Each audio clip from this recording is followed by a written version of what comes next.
going on?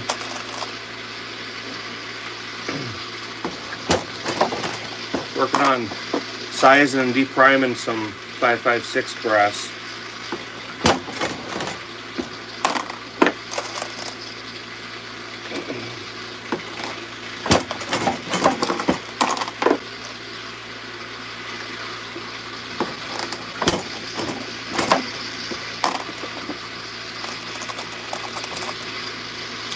I'm good. You?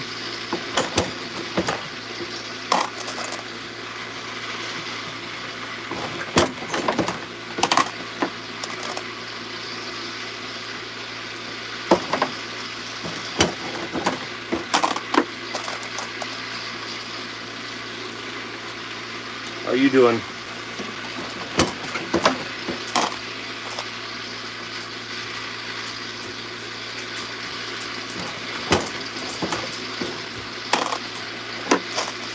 What's up, Fubar?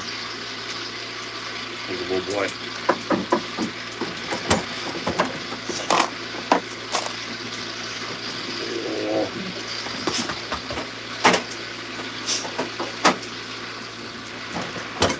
You know your dog loves you when they come down to check on you.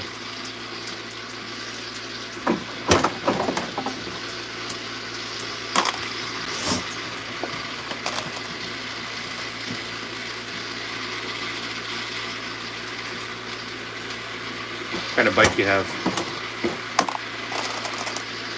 Motorcycle, I assume.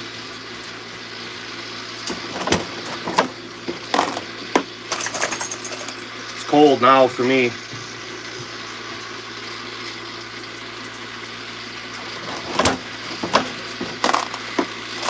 What's going on?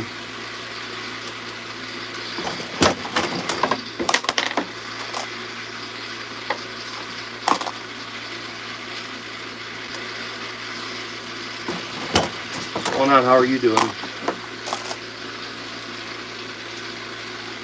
I'm not making anything. I'm sizing and depriming 223 brass. So I deprime it and size it on a single stage. I go through and I'll measure my overall case length, trim them, and then load them. What's up, my man? Hell's Angels. Yeah, well, 81, buddy. You know? Yeah, no, we're 15. So, live in the gold zone. If you're 81, you'll know what that means.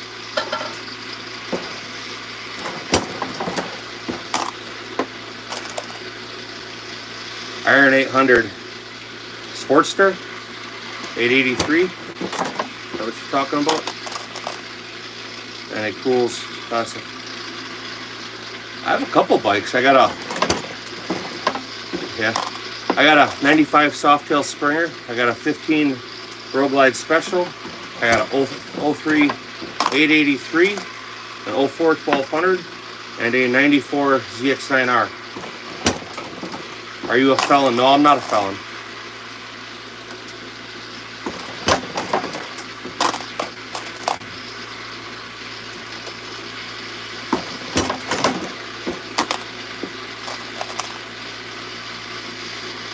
Yeah, no, I know that joke, man. Forget you gotta say it like 5 times. Usually the 4th or 5th time is when they catch the joke. What, rock sucker? Yeah? How's it work? We're good presses. It's an old Hornady press I've had for, I don't know, 30 years. And it was used when I got it.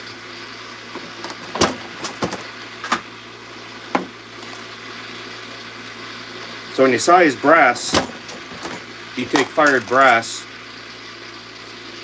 and you deprime it. See, you still got the primer, and you form the brass back to size. There's lots of ways, but you have to lube it. I use the Hornady One Shot. You rub a little on your fingers. You'll see me roll the brass and then run it through. 109mm rounds. 9mm is a lot faster.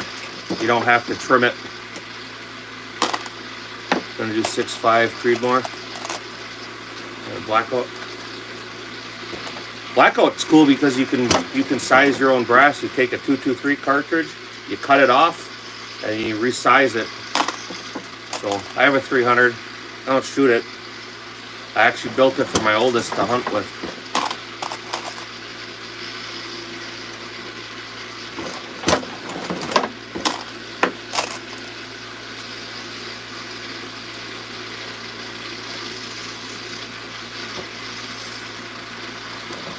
The Russian guys, I don't know.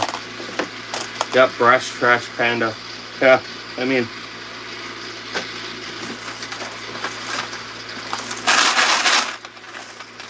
I get the whole Trash Panda. Difference is though, it's actually all my brass.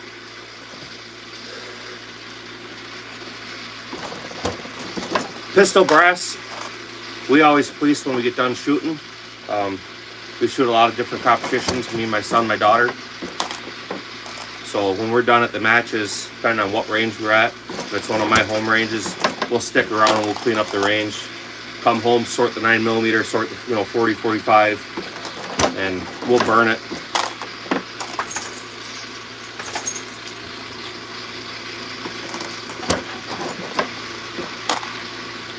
Yeah, poor taste to go to somebody else's live and 3-gun type stuff. What feet per second with a 150? Well, 3-gun stuff, right?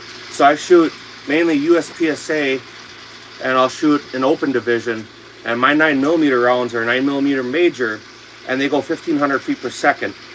So I'm doing like 172 power factor. With the rounds my son loads with the 115, or I load for him, we're pushing right about 1,125 feet per second.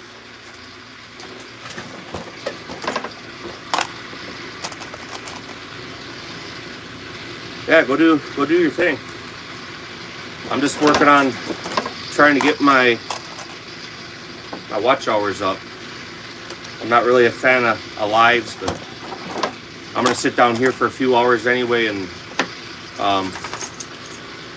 to get back on target faster, I guess. With the race gun, I'd love to show you, but yeah, it's got a big comp in it, so real gassy. That's the idea, is gas. And then the way the scoring system works for it, what's the total of your setup? For what? What setup?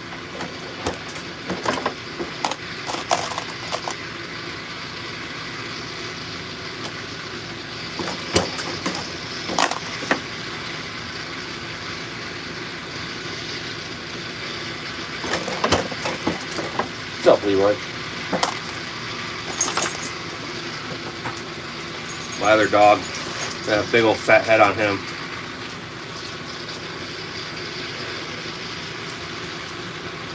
Yeah, works the same thing with your AR too. If you get into the 3-gun, you wanna run a generally a slow powder, because you use more powder for the same velocity. With more powder, you get more gas, more exhaust, right? So more exhaust you get, the faster, or the better it'll compensate. For ammunition, I have other presses. This is just my depriming press, sizing press. I don't know. I've been doing it a long time, man. I wouldn't want to really throw numbers out there.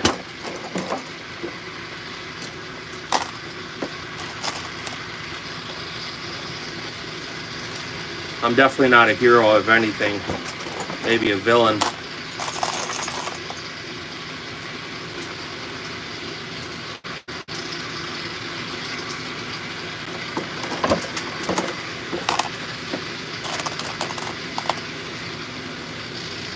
To get into it right now, I'd look at Lee.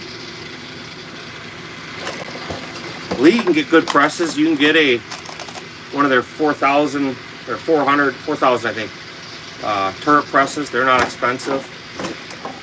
You're gonna find out though that the 4-station isn't enough. You want to go to one of their 6,000s. So for pistol, you can deprime, size, prime, charge the case. Yeah, 6-pack Pro. That's the one to go with for if you're gonna do it now. Make sure you get a factory crimp die, a Lee factory crimp die, and you can have an automatic bullet feeder on it and the prime station.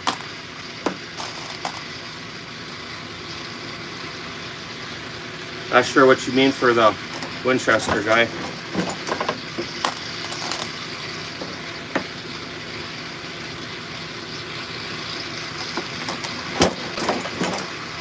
You stick around.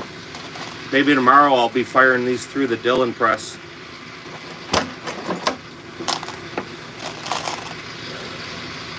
If all your brass is already prepped, running it on the Dillon works really well.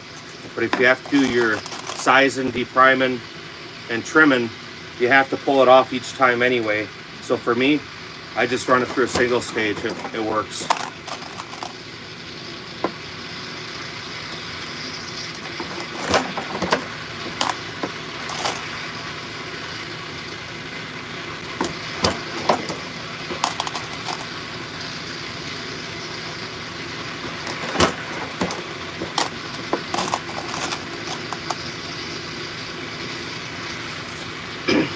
For my kid's gun, which he's shooting a Tactical Sport Orange, I generally buy Barry's 124 grain. With the bullets I get, I'll either use the Everglades Type 2 with a 115, which is an encapsulated bullet, or generally I'll get an RMR 115. They're good bullets. They're cheap. With my son, because he's 15 now, I try to have an enclosed bullet so plated works for him. Try to keep that lead contamination down for him. What's going on, man?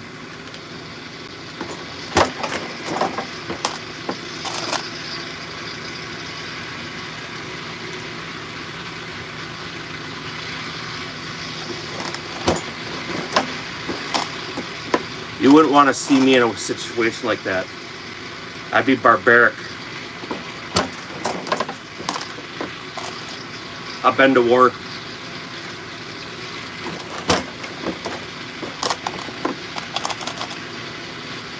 Oh, the shirt?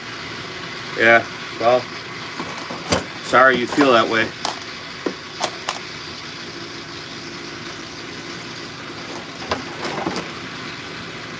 I bought this shirt when he was in office the first time, and he was being impeached.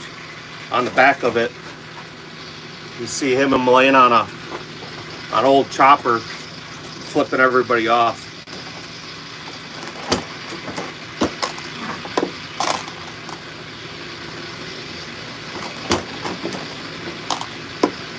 To say America was never great, it's funny because everybody wants to hate the guy on top. I was in GWAT. I joined in '96 when I got out of school, and I got out in '05. Right from Iraq.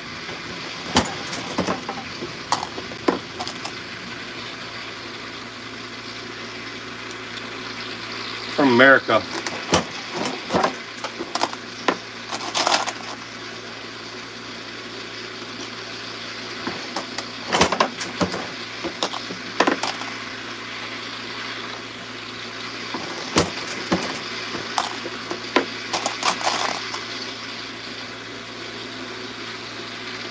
We'll stick around.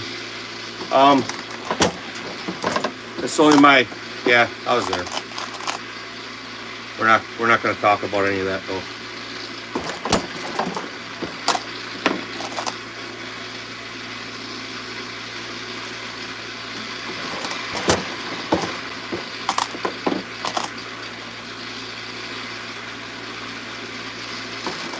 Elon Musk is kind of a strange guy.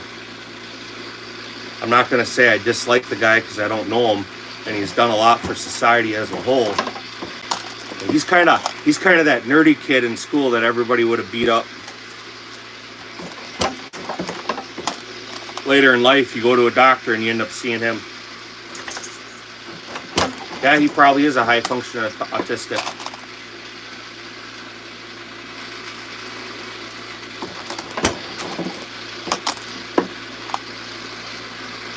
Bangladesh. Whole other side of the world, man. What are your gun laws like in Bangladesh? I'm curious.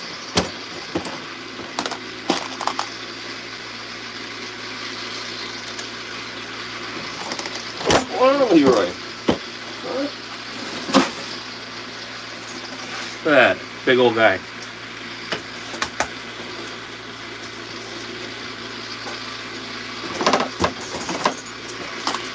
I am kind of to a point. I am just depriming and sizing brass. That's what all I'm doing right now today. It says in the country.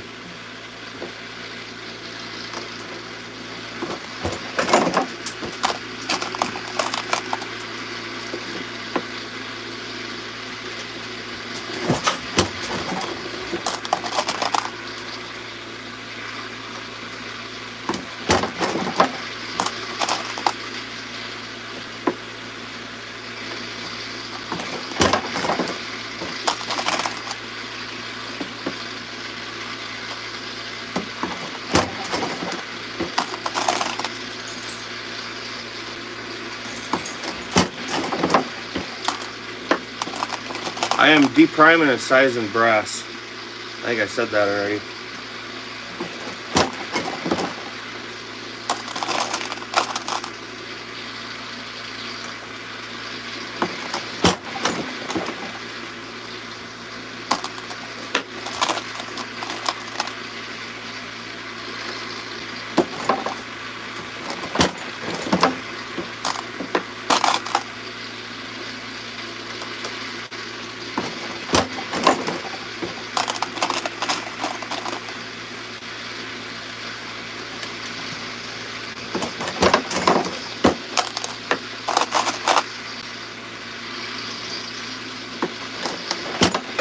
On. Thanks for stopping by. 556-223. Just depriming it and sizing it. I'll check it probably tomorrow. Trim what I have to trim. I don't drink beer. I couldn't tell you.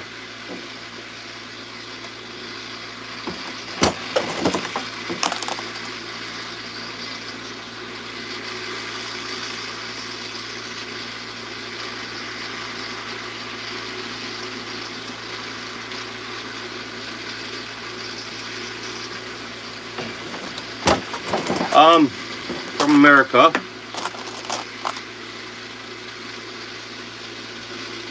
Library ammo. Just a few. Yeah, you guys don't have much. A lot of places don't. Full metal jacket or hollow point. I'm assuming you're meaning what I'm loading now. It'll be a full metal jacket. It's a 62 grain steel core projectile. I'd show you the round, but my phone's actually sitting on top of it.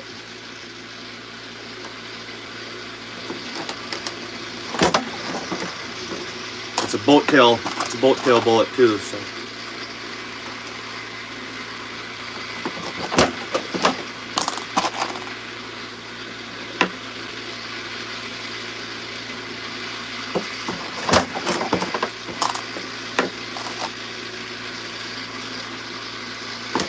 So when I pick up the piece of brass, I don't know if you can see it, but I'll take my fingers and I'll roll it around this part of the brass where it's pulled in. It's called the neck and the shoulder. And what I'm doing is I have a lube that I'm actually dipping my fingers in, and when I pick it up, I roll it. And when it goes in the sizing die, which this is sizing die, it lets it go in and out without being stuck. Greetings from Russia. What's going on?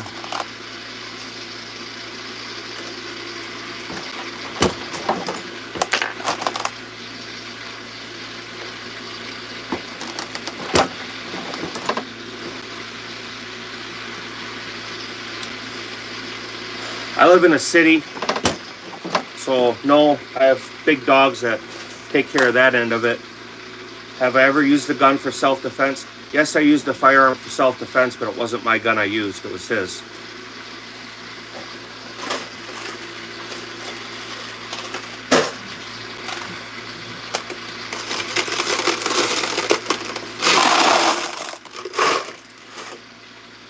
everything's happening for me. This will sound really bad.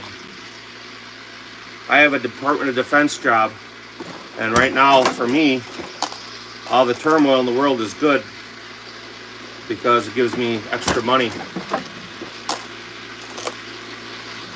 That coincides with every other aspect of my life. Being able to pay for my house, my kids, my schooling. My first plus are 10.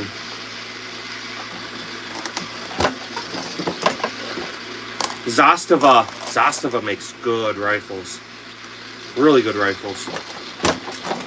The Century Arms Wausau 10s, I have a few of them too. They're both, the Century Arms is cheaper and they use cheaper parts. If you want something that's going to last for the next 20 years, get the Zastava. Or save up just a little bit longer and find an Arsenal or a Krebs. You don't have guns in the Netherlands? No? For anything? No hunting or any of that?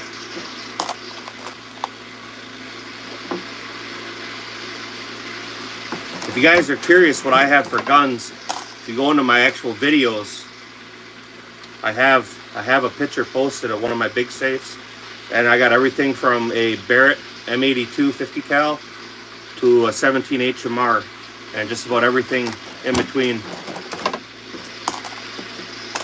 Yeah, Zastava's a good gun. It's worth the money. The only problem with the Zastava is the foregrips are different, so you have to be, if you're going to put aftermarket furniture on, it's a little bit harder to find stuff. Very strict, take 5 years.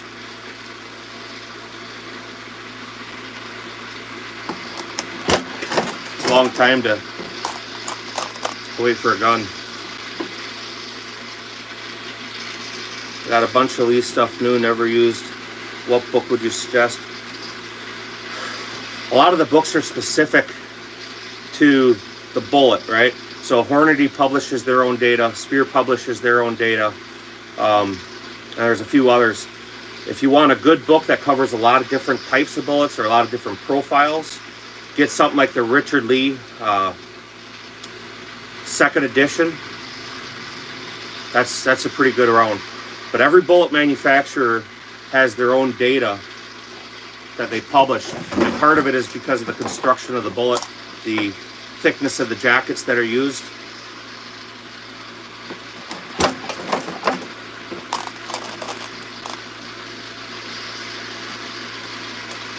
I've never been to a Bass Pro Shop, but I go to Cabela's.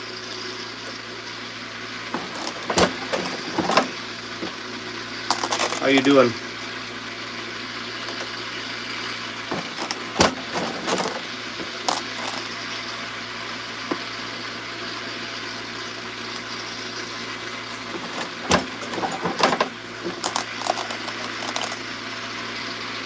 No, it's an SKS is an entirely different firearm. For what they go for now, there would be better options for that money. I have a few of them, but they're all, I've had them for 20 years. I think my most expensive one I paid for was like $100, and now they're selling for $700, $800, $900 for the same exact gun. So if you want something that you're gonna leave alone stock, even at that, I'd say probably go with an AK. There's more you can do with it, more options, more abilities to build, more aftermarket support. You can do triggers, optics, forearms, butt stocks, pistol grips, you know, muzzle attachments or devices.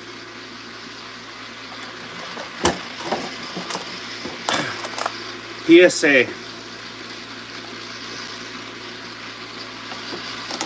I don't want to dog them, so take my not answering that question as what I think about PSA.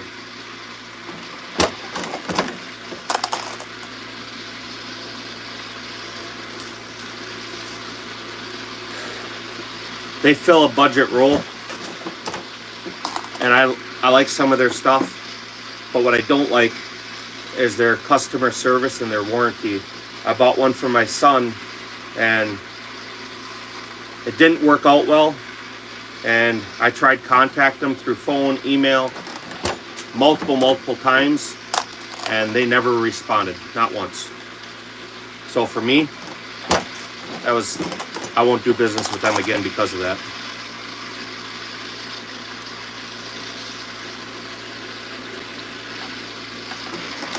Zastava is the way to go.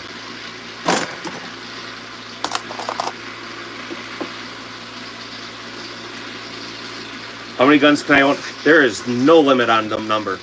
There's not even really a limit on what you can own. You can own anything you want, including a tank or an RPG or a piece of artillery. The only thing there is you have to fill out paperwork. With any of the tank, artillery, stuff like that, you have to fill out and apply for your tax stamp and ATF approval. But yeah, there's no limit. Some places have limits, we don't. Some places in America have limits to how many guns you can purchase a month, or stuff like that. The state I live in, I go in, I pay cash, I can usually walk out with the same gun within a half hour. Going and getting an oil change is more difficult and time consuming than it is to go buy a firearm.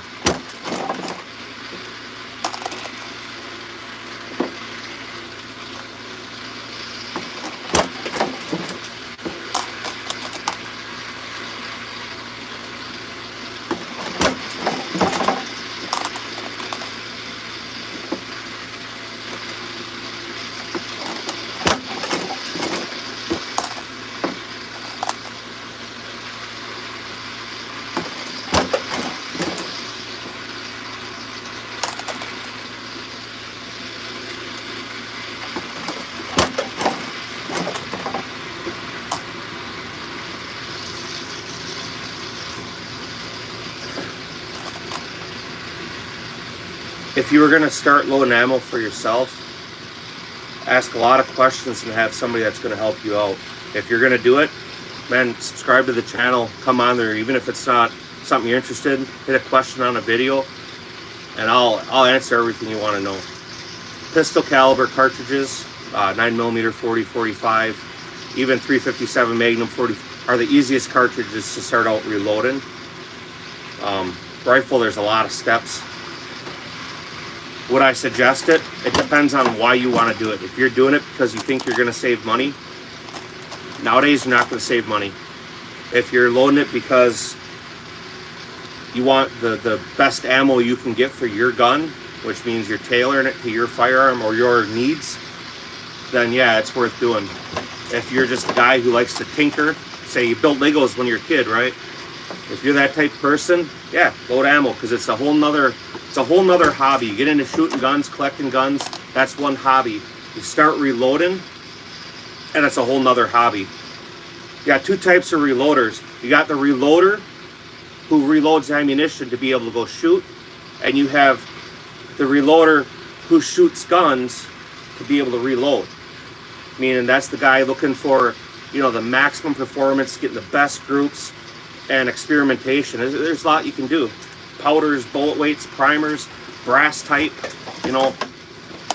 Then you get into building your firearms with barrel twists, barrel chamber ends, overall cartridge lengths, and a gas gun. You get into different gas lengths in like an AR, a pistol, a carbine, a mid-length or a full-size gas system.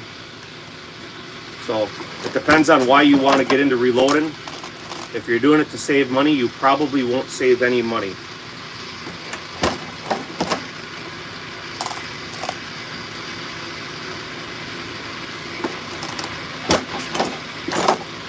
Yeah, I own a few. I'll throw in, I have two RPKs, a Yugo and a Romanian. I have a Protein AK, which is a very, very early imported AK. I have a Wasser 10. I have a Zastava, I don't know what it's called, M90 or whatever. It's the underfold. And And I have one of the Z-Pats M85, the pistol. So in America, you can buy RPG. You just have to fill out paperwork, man. You fill out your paperwork, you can buy anything you want. You're not going to buy surface-to-air missiles and stuff, but I have a grenade launcher. I have belt-fed guns. Hey, Joel. Yeah, I'm home, obviously, right?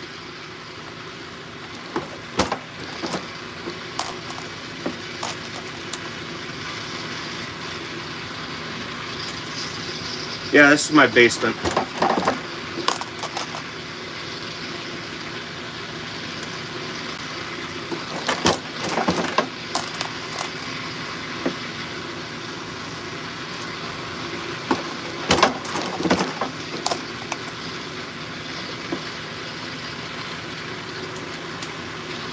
The underfold are cool, but it's not very comfortable to shoot. I don't currently own any side folders. The side folders that have more of a traditional stock profile, them are okay. Just the single wire side folders, they're very, very uncomfortable to shoot. You don't get a great cheek weld, and they do hurt when you really try to get in there. If you want something to shoot, get a good, how much is the tax stamp for an RPG? So the tax stamp to get ATF approval is $200. And then whatever the cartridge costs. No, you can have it. So on like a 40 millimeter, there's no restriction on tear gas, smoke, chalk rounds. If you get into any of the stuff that explodes, then per cartridge, so for each cartridge that you would buy that would do that, you have to get another tax stamp approval. So you buy one cartridge, say that one cartridge is $200, you have to pay $200 to be able to purchase that and possess it.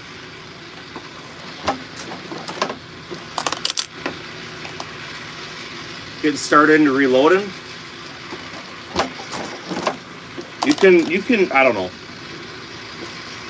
There's a lot of stuff to buy.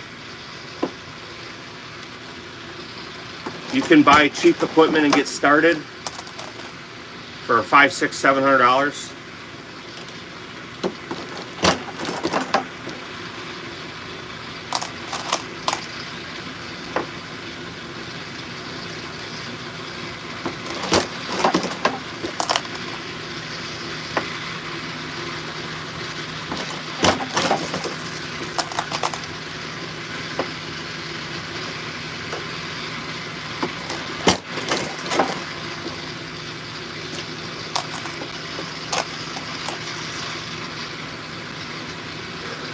Right now, to do what I'm doing, I've had this press for 30 years. I think I paid $60 or $70 for it used.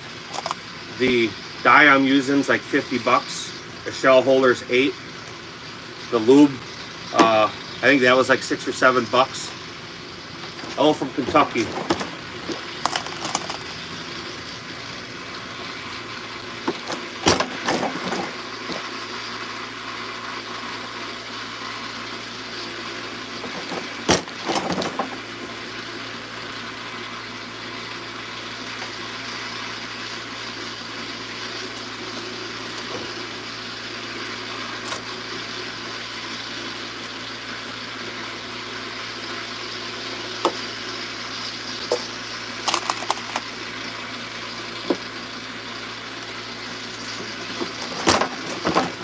So on actual 5.56 cartridges, they'll crimp.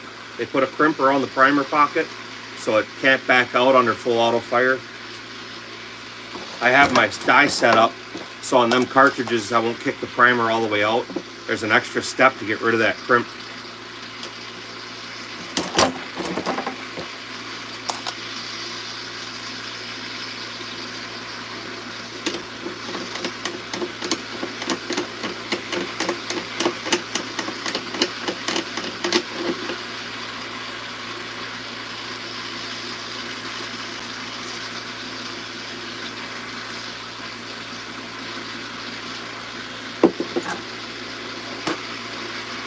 Picked up a little going through the car wash. Hey, is that who's working? Which guy is working there? The one with the hair, the crazy hair.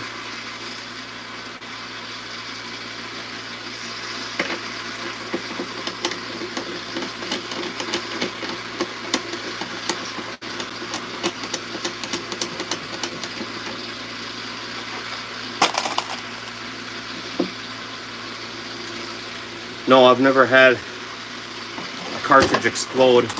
I have had out of battery detonations, which kind of look like an explosion. There's steps you go through to make sure that doesn't happen. You measure your powder. You stay within published data. Unless you're shooting 9mm major, there's no published data. You make sure you have good brass. You check it.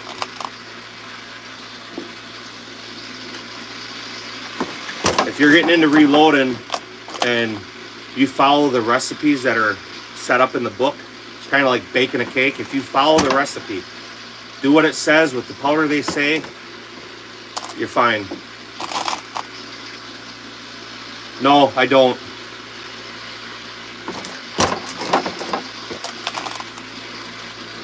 YouTube is weird about stuff. If I started actually making a whole cartridge here, they'd definitely give me a strike.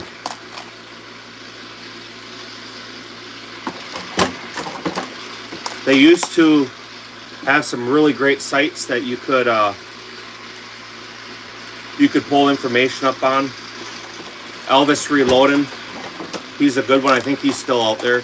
Oh man, I can't even think of some other ones, but they're out there.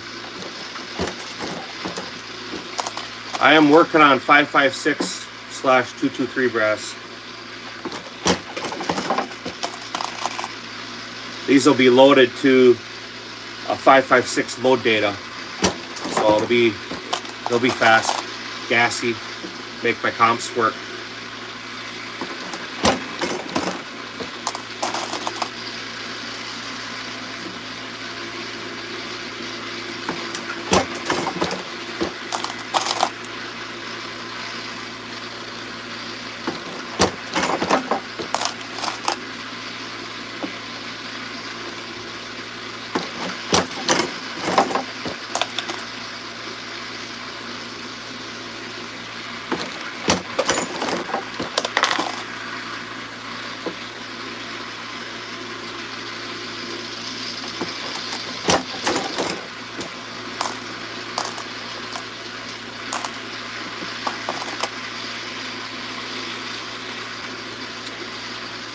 The .223 or .224, the ones I have, they're going to be 224, .224.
Any idea how to sell what? I don't sell firearms. I don't sell ammunition. I had my federal firearms license over 10 years ago now. I wasn't a very good firearms dealer.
correct.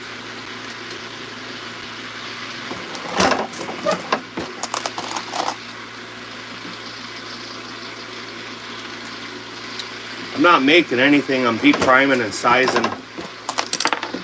When I get through my container here, I'll go and I'll start de-swedging the primer pockets.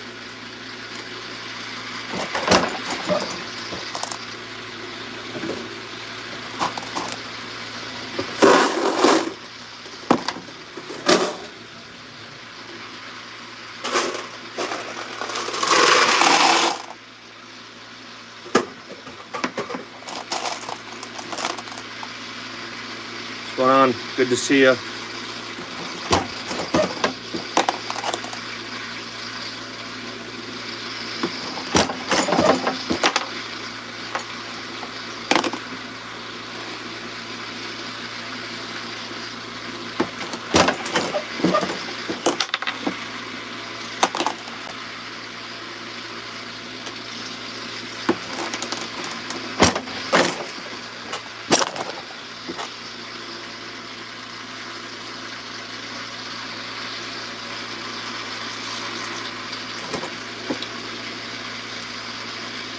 I had one you just saw was real hard in the press. I have a case gauge here that I usually check them at the end of the process. When I get a real hard one, I'll check it and I can see that it actually fails the gauge.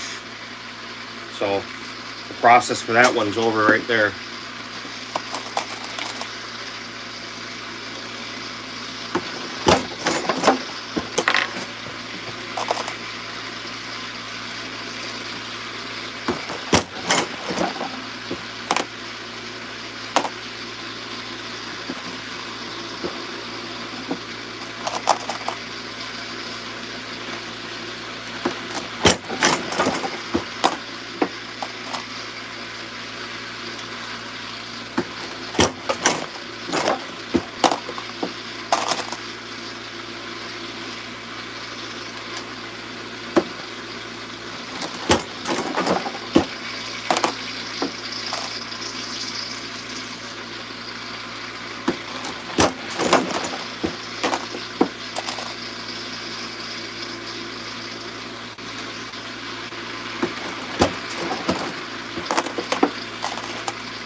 Appreciate it.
don't know who Nicholas is, so I'd say probably not.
They're going to be 5.56.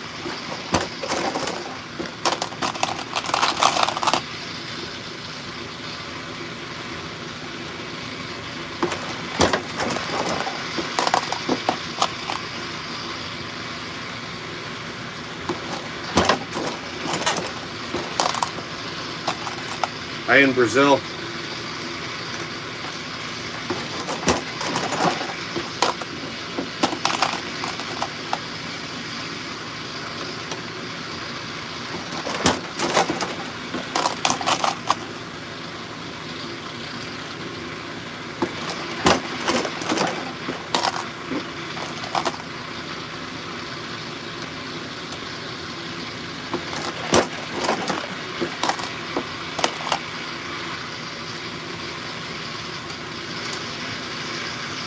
Well, if you like firearms, this is a place for you. If you're not a gun person, then probably not the channel for you.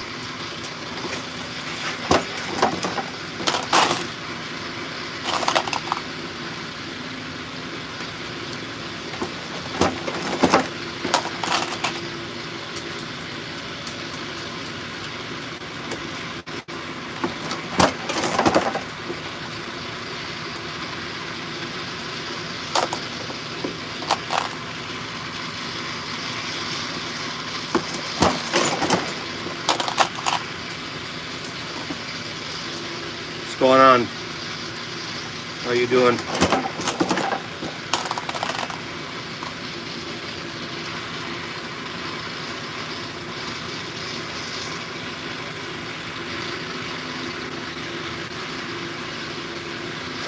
Oh, are you asking if I've shot a canic? You wanted to meet me. Oh, I'm not sure you are.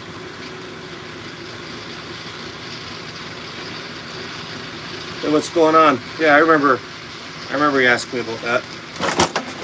You know, I was actually thinking about the historical firearms. I think my thoughts are firearms that maybe are historical to the U.S. or have some significant importance. I have an early edition Ruger Mark I pistol. That would be a historical firearm. That was one of Bill Ruger's first, or was his first firearm with his company.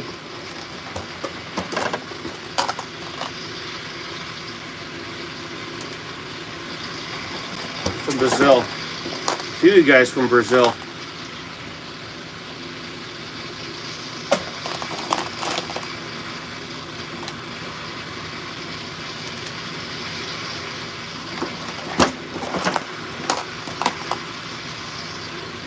I have a early, it's actually one of the first AKs that was ever imported from China.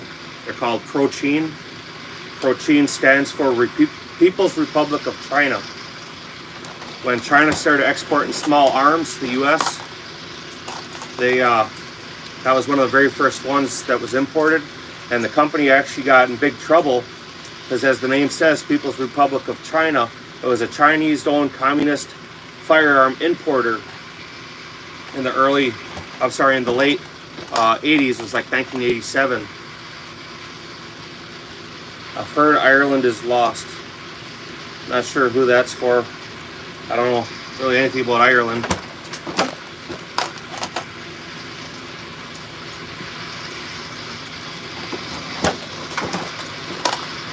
I am depriming and sizing 5.56 brass.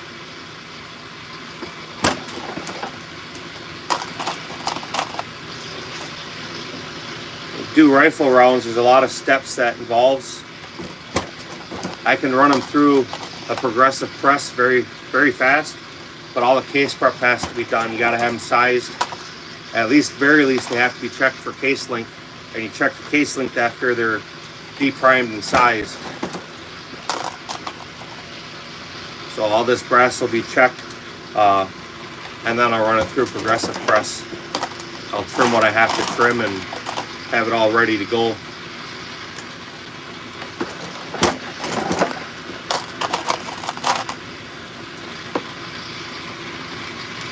What's going on, Leroy? What's up, buddy?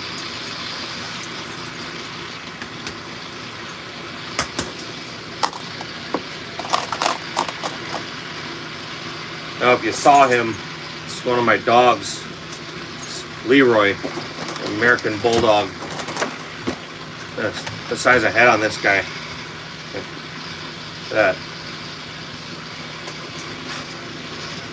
I'd love to say he's friendly and cool with people and all that, but he's not.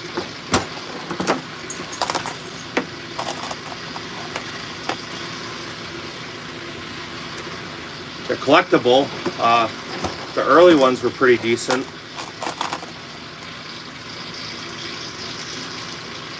The Protein I was talking about is actually one of the holy grails.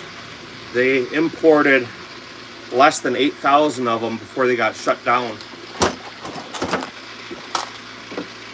He was actually one of the puppies from one of my litters. I have mom and dad here. I actually had him sold to a friend, and so because it was somebody that was getting the dog, I worked with him from like day one. And about a week before he was supposed to go, the guy backed out on me. And so now I got this puppy that I've been working with for the last 10 weeks. What's up, D-Dog? Polytech Snorkels Max. Yeah. The early Polytechs are real collectible. What people don't understand about like Norinco's and stuff is Norinco wasn't necessarily the firearms manufacturer. It was the exporter.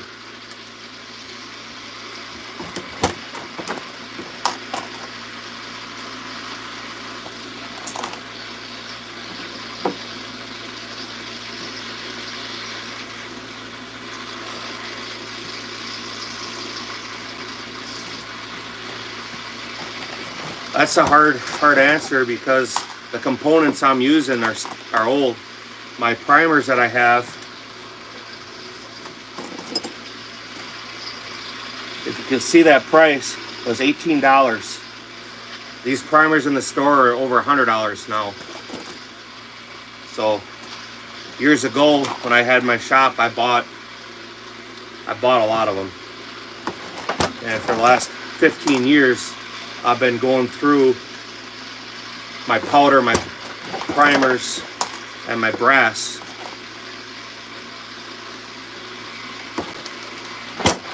Well, that probably really doesn't answer your question, but it's kind of the best answer I can give you.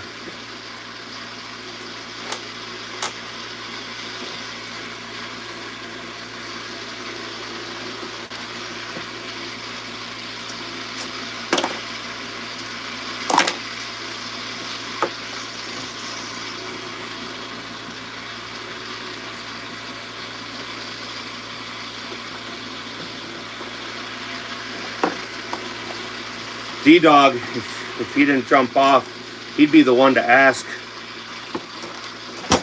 what factory ammo's going for. I haven't bought any factory ammo in, man, 15, 20 years. I'll buy components and just reload it. What's a box of factory 5.56 going for?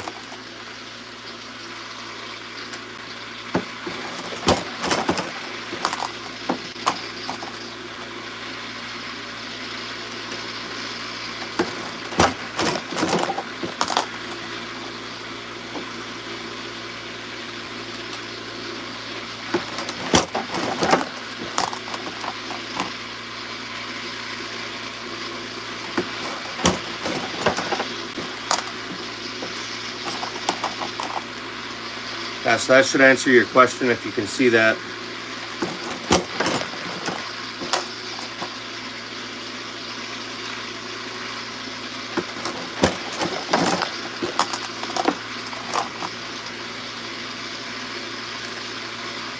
I may have to start buying factory ammo. I'm down to my last couple thousand rifle primers.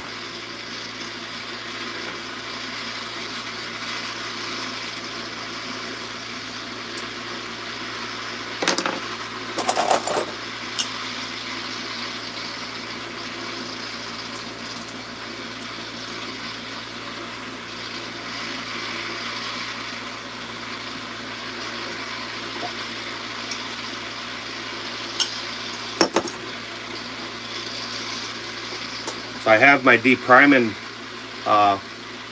cap set kind of shallow, so when I get a piece of heavy crimped brass in there, it doesn't kick it out all the way.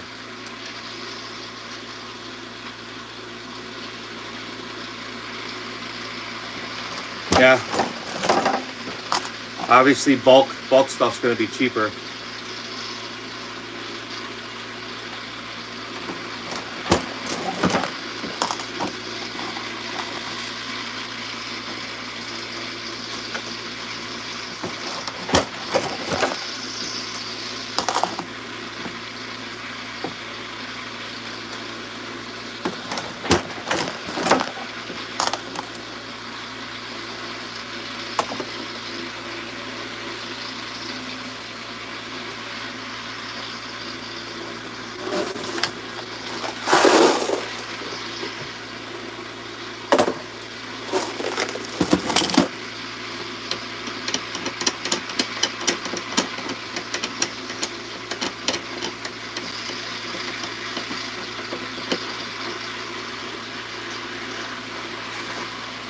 Ammunition will last for damn near ever as long as it's taken care of. You figure we're still shooting stuff surplus World War II that's been out there for, you know, a long time.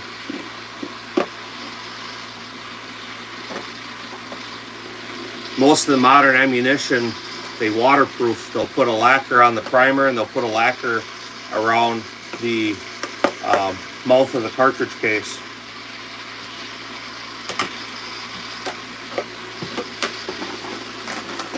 So as long as it's not stored in damp conditions, and just like anything, you know, you store it decent and it'll last.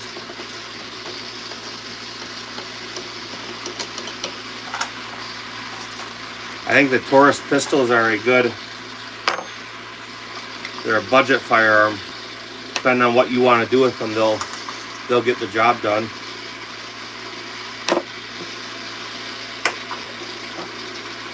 I think for what you pay for them now, there's some better options out there.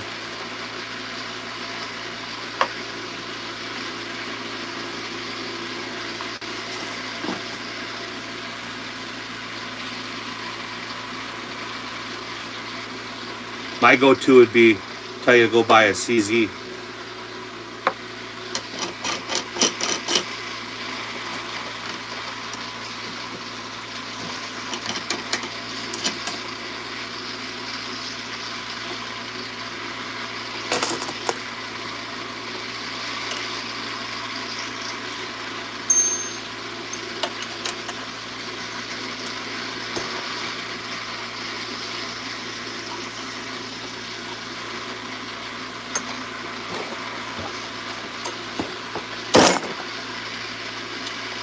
So I know I had some crimped brass go through there. I could feel it when I deprimed it. So I have set up a primer pocket swedger, and they'll take, it's just a little wedge. Just a little wedge that goes in the bottom of your cartridge case, and I'll push that primer pocket back open.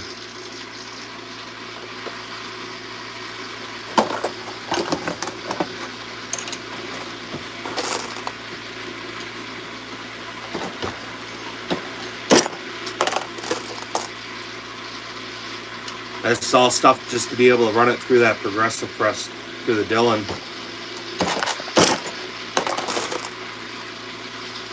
I do almost all my case prep on a single stage. And it's because you gotta check your links and your primer pockets and all that. And once all that's done, I can burn through 1,000 rounds in less than an hour on the Dillon.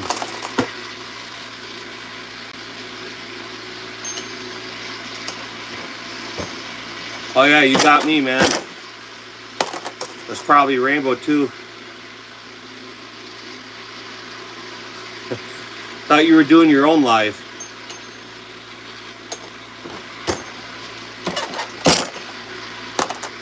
I don't know if I ever told you about this, Mr. Ammo Alchemist. But with any of your crimped military brass, your 5.56 that comes crimped, you can buy. This is RCBS.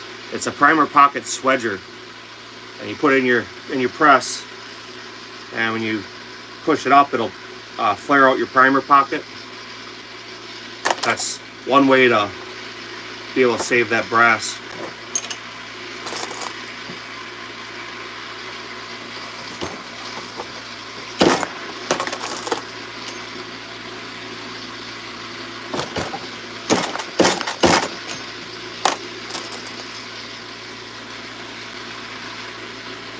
What can explode out of? I missed something there.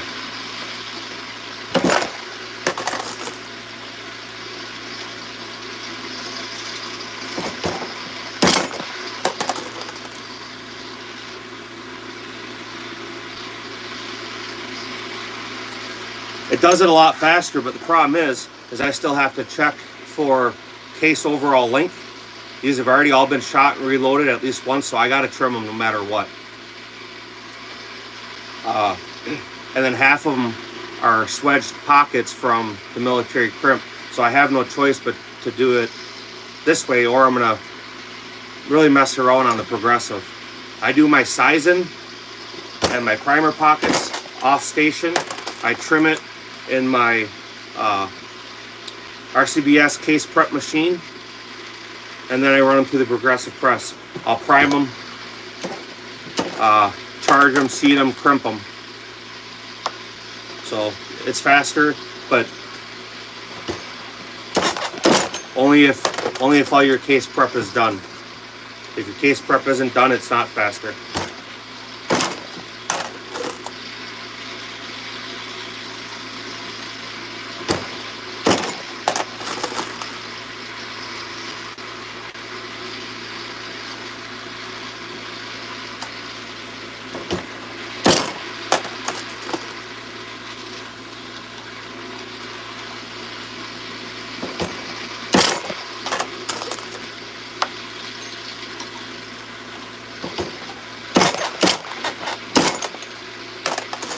Appreciate you subbing.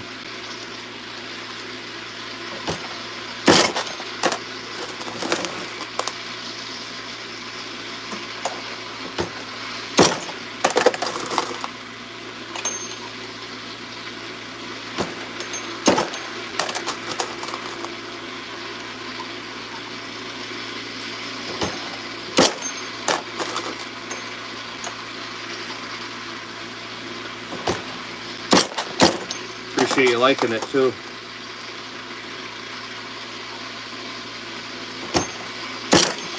It's kind of a boring little process. The shooting part's a lot of fun, but my wife is gone, my daughter's gone, my son is gone. Just me and the dog sitting here. It's cold as hell outside, so it's a good time to just come sit down on the press and get some ammo done. It'll be warm enough soon enough.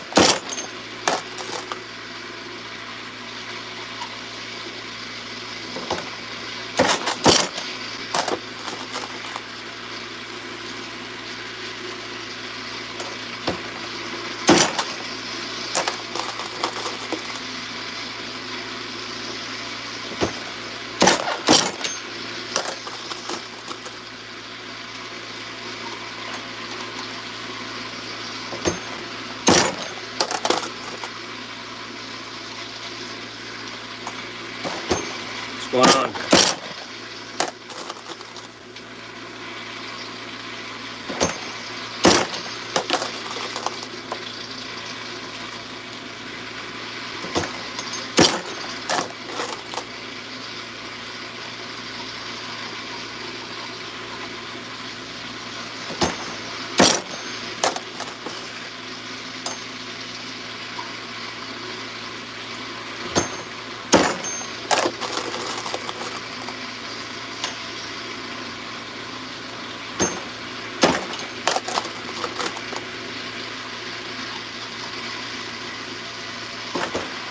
The other thing with, I won't even touch any of that.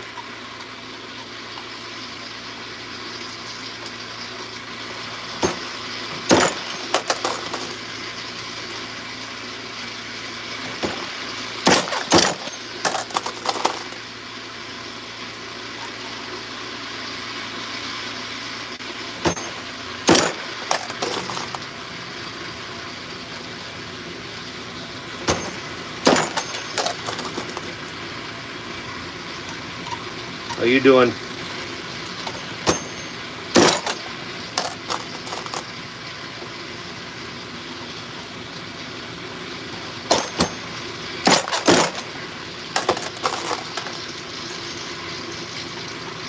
This is all that stuff we're going to burn for that PSCL stuff this summer.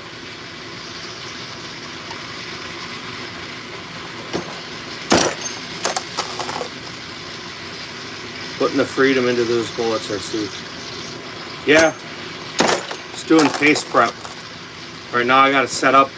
I deprimed, I don't know, and sized 300 or so. And now I'm running it through the primer pockets de-swedger to get rid of any crimp that was in there from the original loading.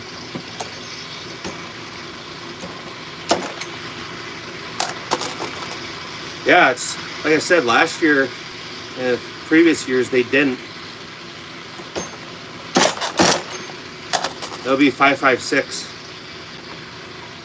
Everything got weird with COVID, so they stopped shooting any 3-gun or 2-gun, or definitely not the PS or PCL or PS, whatever it is.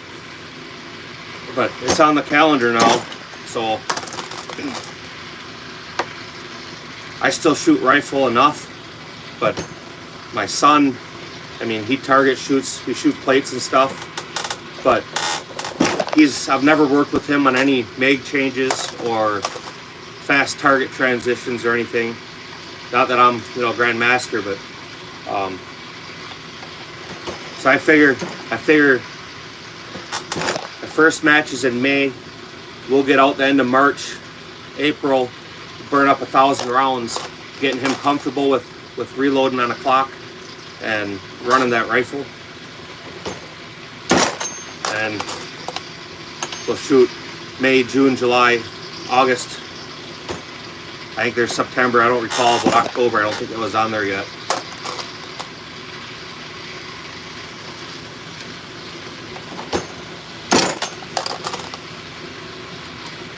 The other matches they had by us were down in Madison, which is about 2 hours away. And it wasn't even really a rifle match. It was CrossFitters who wanted to shoot guns. And you've seen me, man. I'm not running on a treadmill or doing the fast.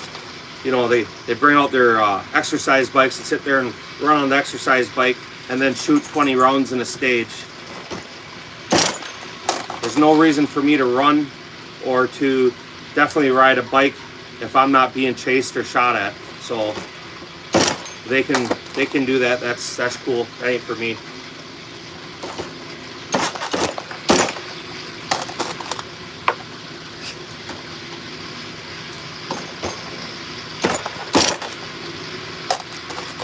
I think when I was trying to decipher their rules, they say in there you can only have 30 rounders, no extensions, no capacity extensions. So you can have like the Magpul handles, the Ranger handles, but you can't have the larger magazines.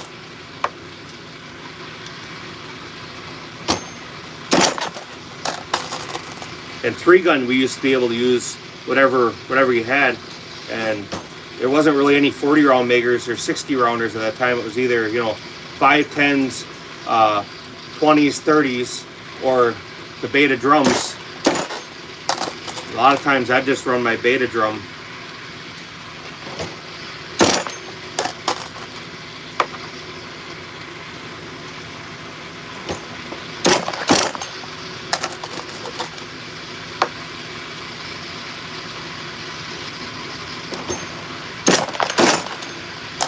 So what do you think of that Canik?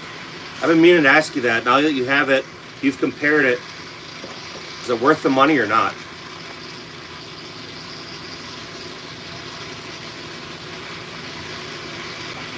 I don't know. Is it, like I said, it says 30-round capacity magazines.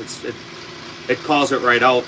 I mean, I don't know that they would know the difference, and I don't think any stages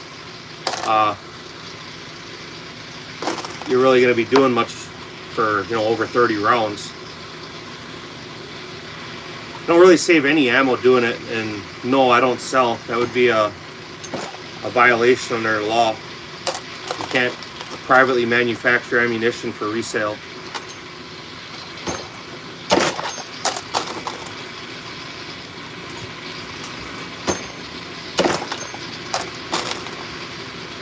I have the components that I've had for years sitting here, so for me, it's cheaper for me to use them than to go out and buy ammunition.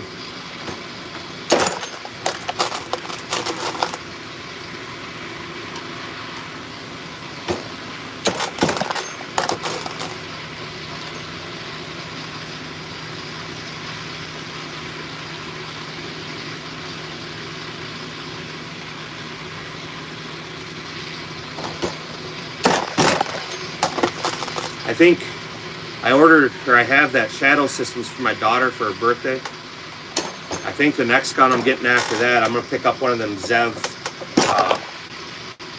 what do they call it? Can't think of what they call it. Hyper something. Hyper Comp, I think. It's an island tracker barrel with 4 big ports in it. $1,800. I think that's the next thing I'm going to buy. And that'll be for that PSCL, so you can have a comp or ports as long as it's attached to the barrel. So you can't have like the Shadow System where it's clamped. They don't want you using that.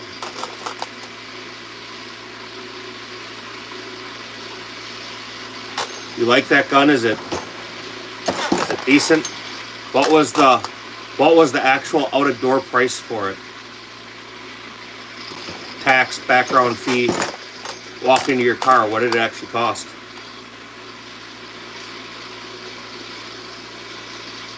Watching from Kenya. Well, don't be sitting and watching YouTube. It should be decent there, isn't it? Isn't it nice out? Go out and do something nice. It's cold here and snowing. I'm not going outside.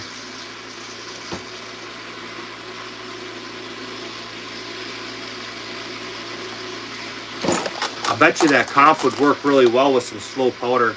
When you start reloading for that, get some Accurate number 7 or some HS6, something gassy. 512 out the door.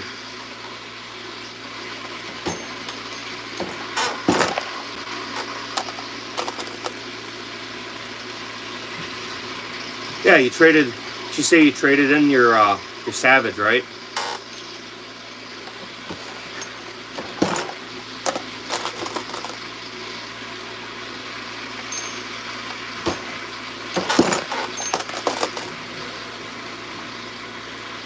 I don't know why I don't why I dislike the Canics.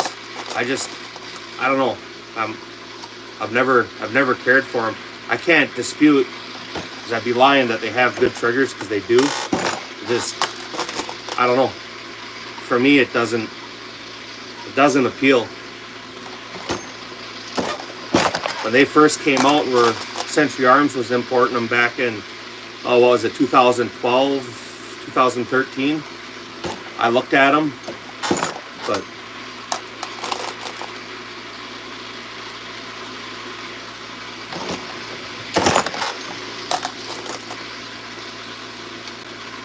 Is it worth the money? If you paid for that hard cash out of your pocket, would you have still gotten it?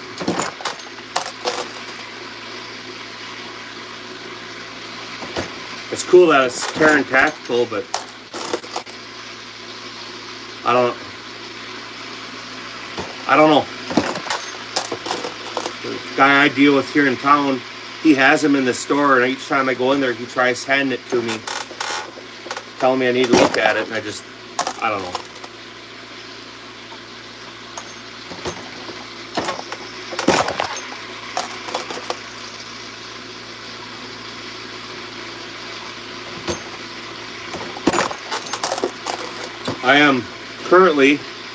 I am de-swedging primer pockets.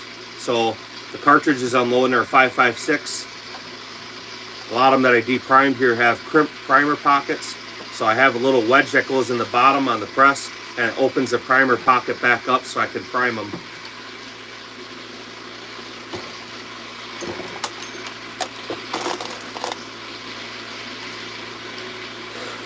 Well, I'm sure with Magpul being partner with them, and them also having the fire control group like the SIG, that's the serial numbered part, that there's definitely going to be a lot of modules that are going to come out for them. I'm not sure what you're asking, if it's legal. Is what I'm doing legal? No, I'm committing like every felony under the book. I mean, any second Homeland Security is coming through the door. No, this is perfectly legal.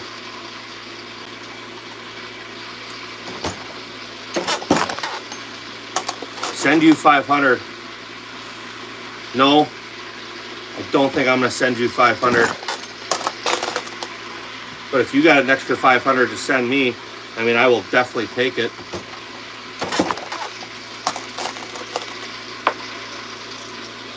Northern Ontario. Hey, guy from Canada. PR, 51st state. What do you think about that? We all know it's not going to happen, but wouldn't it be way cooler being an American than a Canadian? Then you could just call it bacon or ham.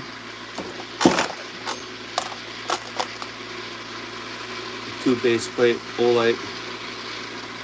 I'm not sure to EDC anything with a binary trigger. That definitely sounds like a prison sentence waiting to happen.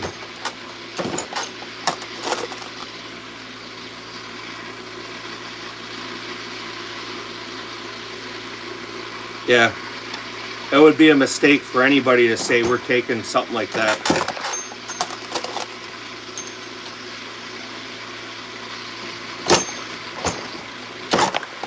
But realize, you know, the whole reason that he's saying that stuff is just to get people to come negotiate and come to the bargaining committee or bargaining table. He did it last time too. So, oh, from South Africa, prison sentence. I'm not sure what you're talking about.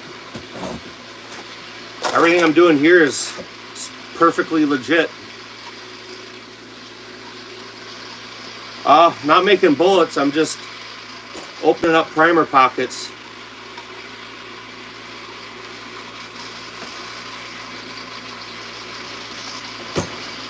So on the military brass,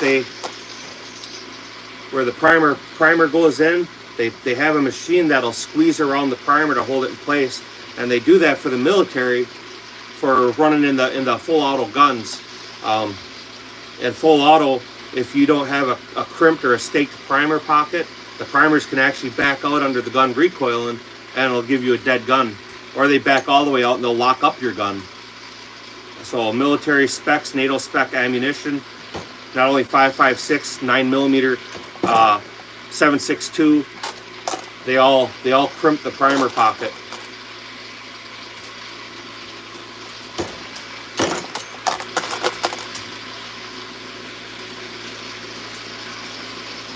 What's going on, food work?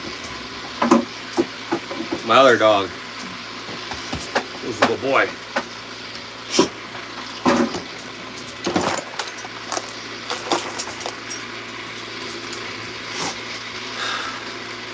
Depends on what you want to do with them. If you're a guy who shoots buckshot, a lot of it, yes. If you shoot, you know, steel rounds, probably not.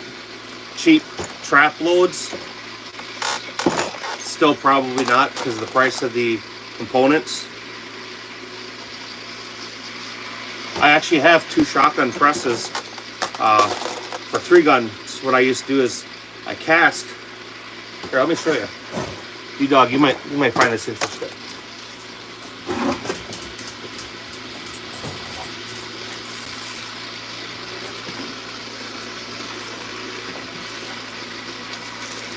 So I have lead molds, and for my old 3-gun rounds, I cast my own. See if you can see that, my own buckshot. Okay, and it's number 4 shot, so that's what I would load for my 3-gun rounds.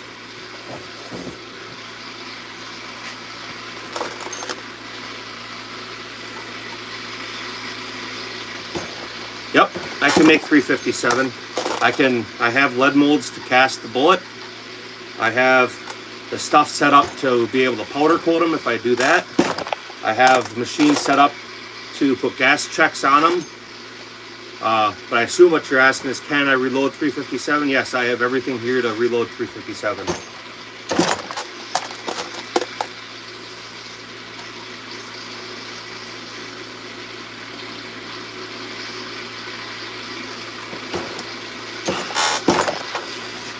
I think that's a very narrow-minded thing.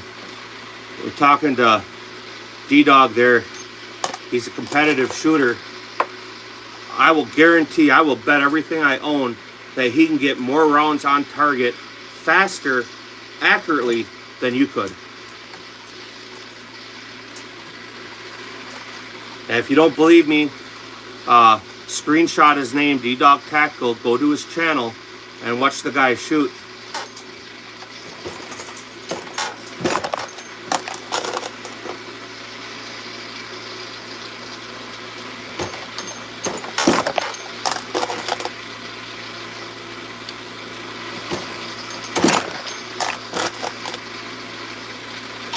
You know, one of the things they'll ask you when you get interviewed after a shooting, and I can tell you this from experience, is they'll ask you why you shot as many times as you did. And if you say, well, my gun is set up to automatically do doubles, that shows a completely different thing. You have to justify every single round you put on target. Just like law enforcement. Why did you shoot him 15 times? Well, because he kept moving. He was still a threat. I continued to engage that threat until it was neutralized. And they're going to ask you, why'd you shoot him 4 times? Well, I wanted to shoot him 3 times, but the gun would only fire 4. But if you're comfortable with it, man, I don't care.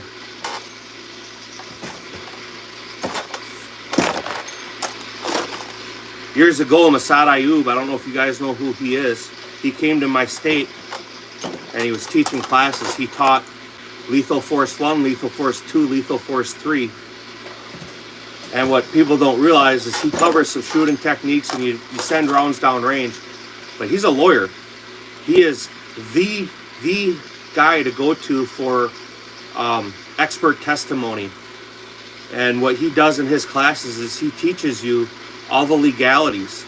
And the thing he said in the first 5 minutes of class is, if at the end of this class you don't want to sell every one of your firearms and never even consider using it in a shooting, I didn't do my job. And he absolutely did, because there's a lot of good people that go to prison every year for good shoots.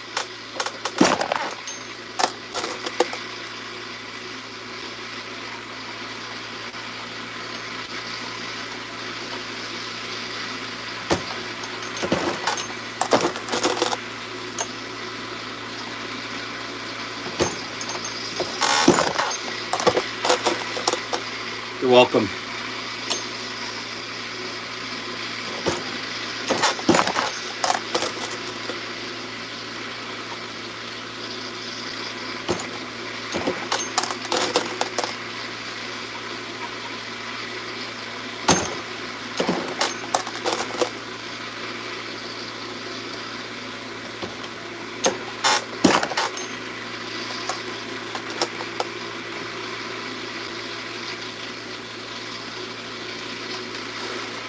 Tell you what, if you go to my actual channel, leave a comment, I will definitely go to your channel and I will look. So post a video and show us what you can do with that binary trigger. I'd love to see.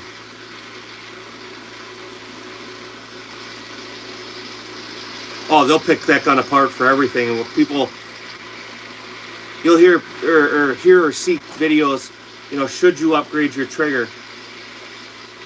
The truth is they're going to ask you why you upgraded the trigger, and they're going to say, well, and you'll say, hey man, the factory trigger sucked. It was, you know, harder to shoot accurately. And they're going to say, okay, so you intended to be able to use this gun in a shooting. Well, I never wanted to, but I wanted to shoot the gun more accurately, right? So you had the intent, a premeditated intent, to use that firearm in a defense shooting, which, you know, you got to figure you're going to be in front of a jury of 12 people trying to convince them that this was the most horrific thing that ever happened to you, and there was no other no other possibility, no other option on the table than you deciding to take somebody's life.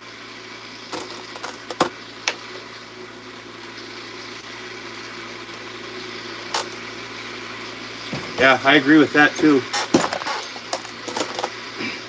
Oh man, I'm old school. I still use Federal Hydro Shocks, 124 plus speed Hydro Shocks.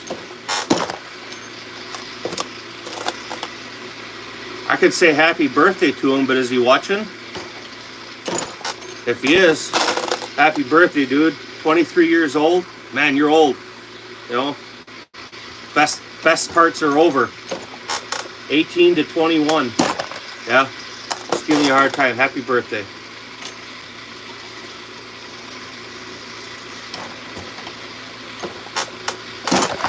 What are you guys doing for his birthday? And don't tell me you're just sitting around chilling.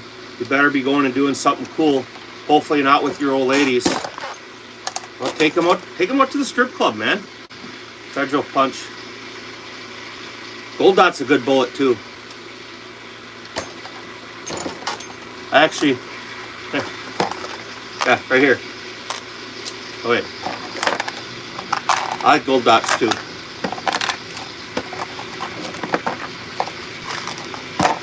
I don't think I've ever used any of the Federal Punch.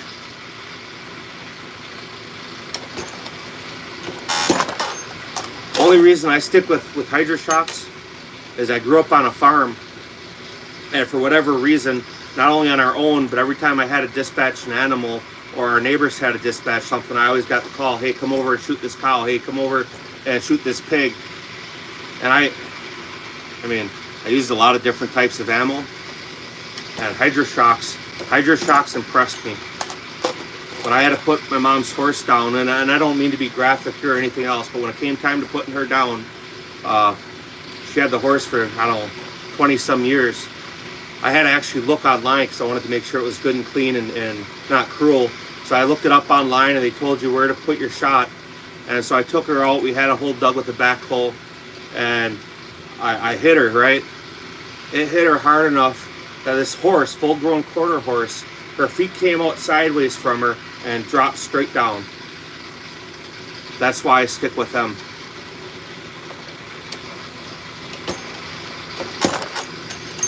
Sorry for being a little graphic on that, and I don't take any pleasure in talking about that, but that's farm life, man. Best powder for 7 PRC. I don't know. I don't load any PRC. Being what it is, you're gonna probably want a real fast powder would be my guess, but I really don't know. I'd have no advice to give you.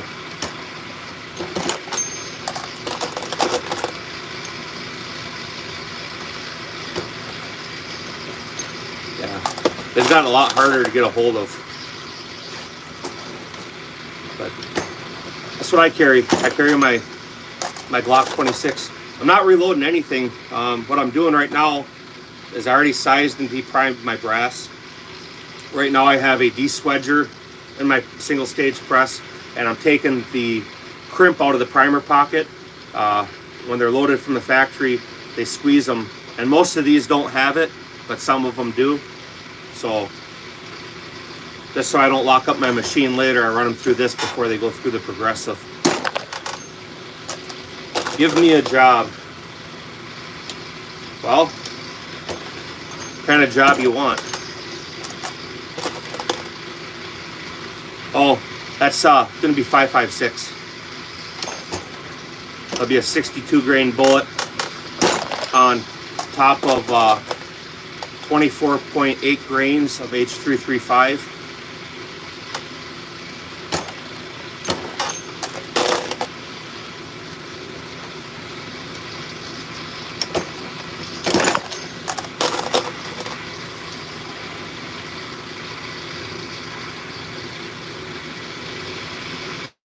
I answered, I mean, unless you're already typing that, be 5.56.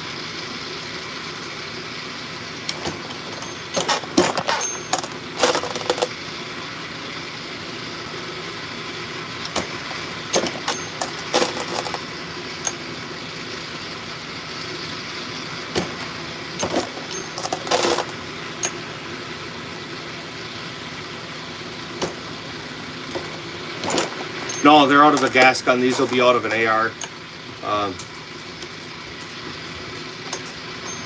This is going to be case prep for some matches we got coming up this summer.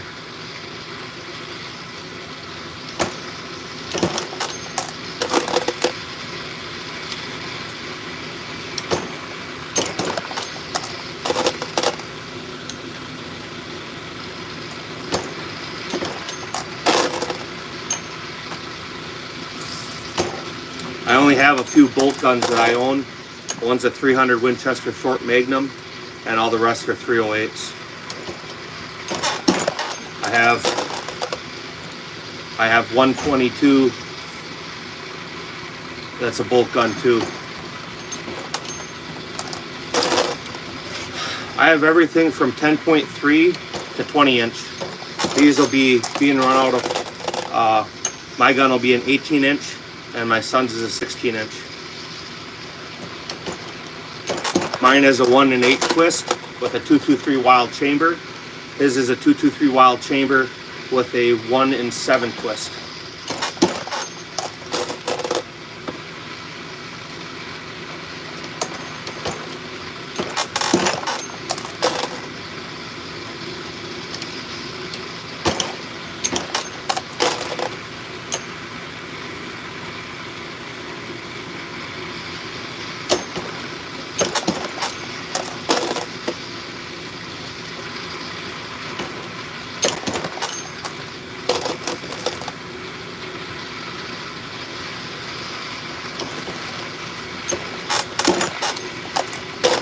So you do competition shooting, or you just like them fast cartridges?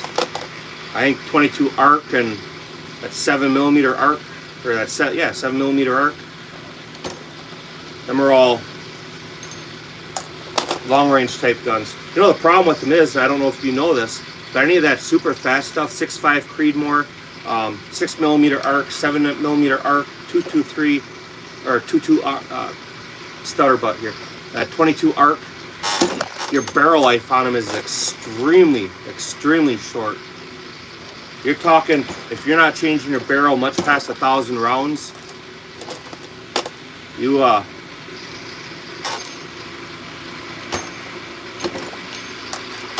not going to maintain accuracy. They're barrel burners. Super accurate, but they don't last. Yeah.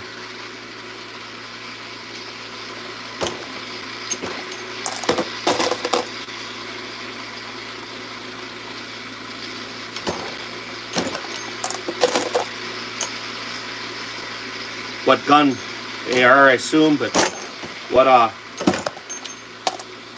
setup? You buy just the barrel, or you buy the whole rifle?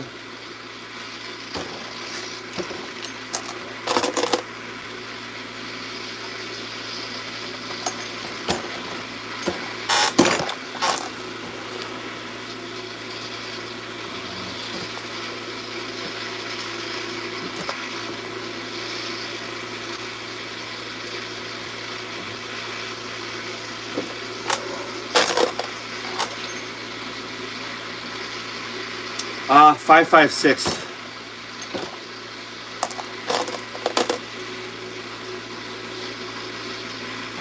So they're mixed head stamp. There's a lot of Lake City and Winchester. I'm just taking out any crimp that's in the primer pocket right now. When I'm done with this, I'll check my case lengths and I'll trim the ones that have to be trimmed, and then I'll get all the lube wiped off them from de-priming and sizing, and then I'll run them through the progressive press. These will be loaded with a 62 grain. Steg Arms makes good rifles. That's what my 3-gun rifle is. What can?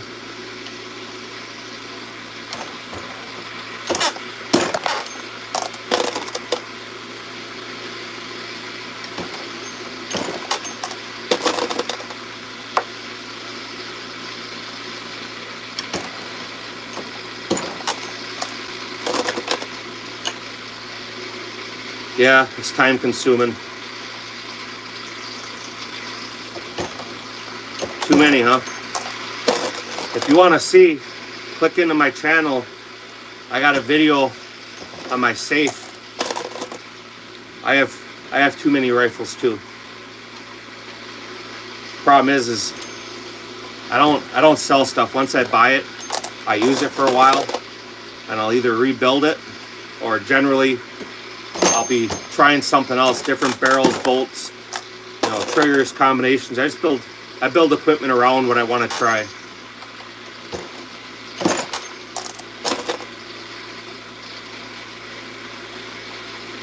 Yeah, I would have.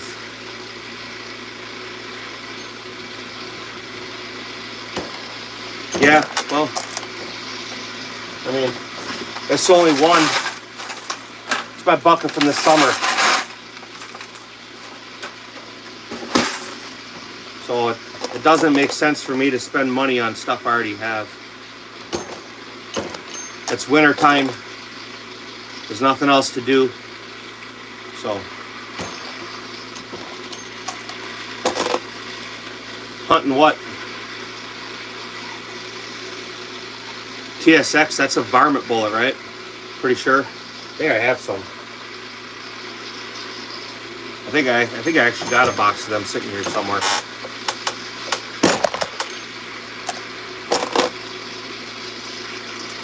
Yeah, I have no recommendation for you for a suppressor.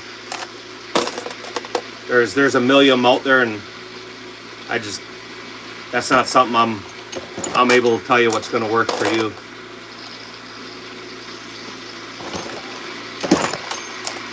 I'd rather not give you any advice than bad advice. Prairie dogs, yeah. Yeah, it's a varmint bullet, TSX.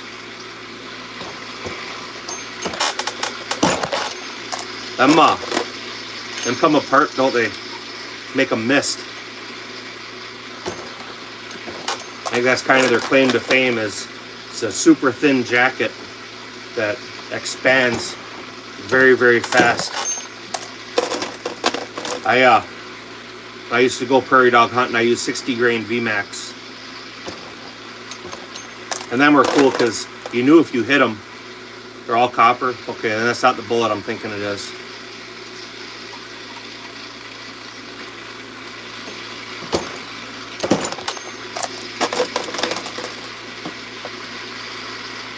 You load them, or are you buying the cartridge?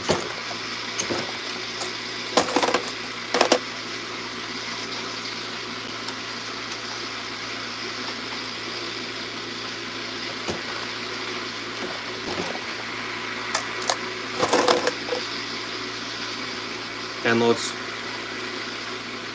What powder?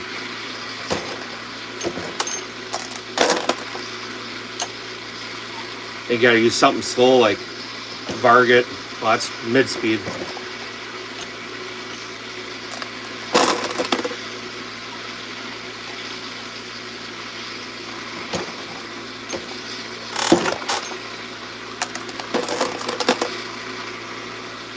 I don't think it's excessive. We used to. Buddy had a 50 cal, and we'd take them out there and we'd poke the 50 at them. 820 XPR. Lovelex is a good powder.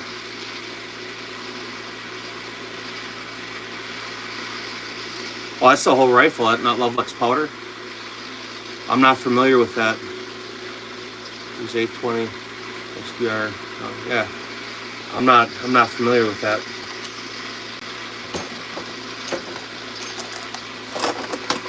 Shooter's World.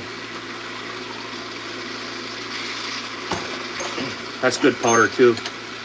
I've been trying to get a hold of some of their the Shooter's World major powder for load 9mm major, but I haven't been able to get a hold of it.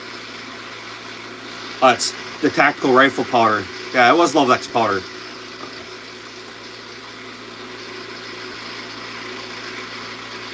Who's got that powder in stock? You have it able to actually get a hold of it, or and you eat prairie dogs? Seriously?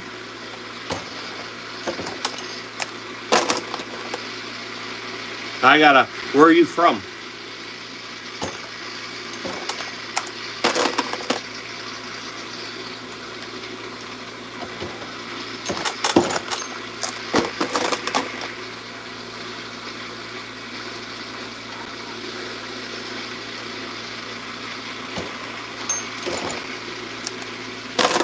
Shields Mid-South. Mid-South Shooter Supply. Yeah, I've seen Shields have the rifle powders, but they never have the major. From Colorado. Yeah.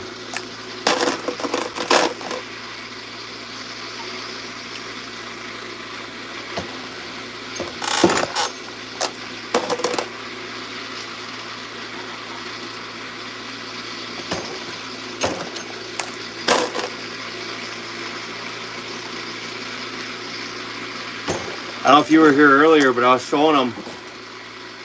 I pulled a sleeve of primers off my shelf, and since you reload, look at the price on them.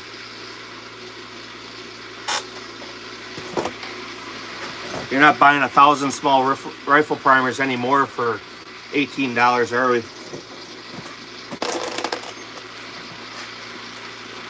I remember when the good old days. I remember when I bought them. I was mad because they had actually raised the price up to that.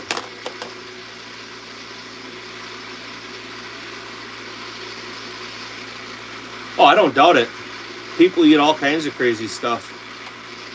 I just never interacted with anybody that ate prairie dogs.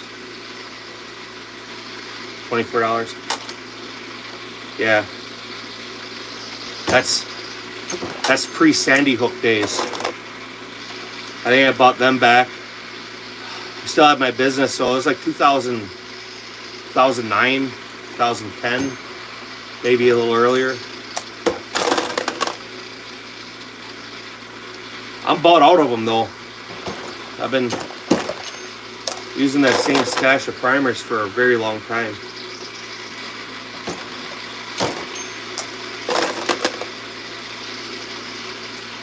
I don't know if you reload pistol.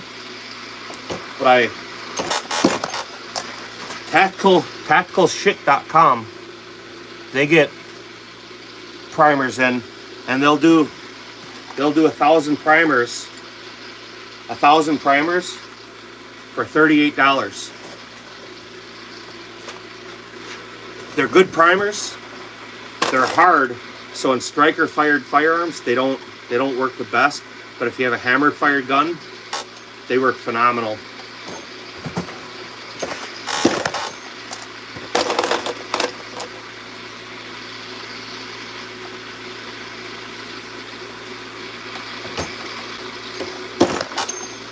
Yeah, check out that site if that's what you want to do. So they're weird, right? When they're gonna get a batch, they don't call it a pre-order, but it's a pre-order, and they'll give you a smoking deal on them primers. And you can order up to 3,000 a day, but it takes 3 to 4 weeks to get them. The first few times I ordered from them, I expected my order in a week or whatever, and it took a while. Well, the last few times I ordered, knowing that the order's coming, I wasn't as worried about it. But yeah, 38 bucks. You order 1,000, they do it for, they throw in the hazmat shipping. So pretty good deal. They'll get rifle primers and stuff too, but I've never caught it in time. They weren't sold out.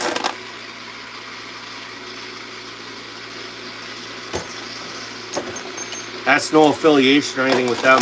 It's just a place I found to get cheap primers.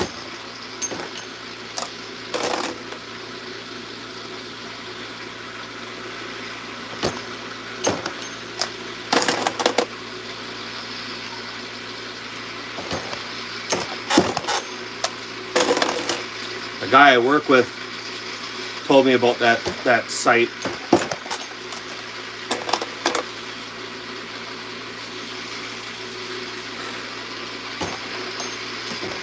You won't save any money reloading ammunition now.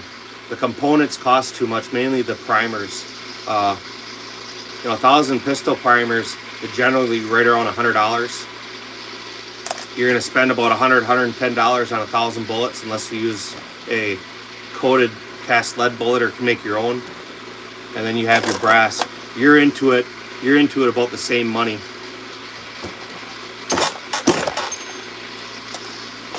Reloading now comes into play if you're trying to build the most accurate cartridge you can for your gun. Or for somebody like me who's got a stockpile of components that I've had for decades. So I'm still paying cheap prices on components. Well, them two words definitely don't go in the same sentence together, do they?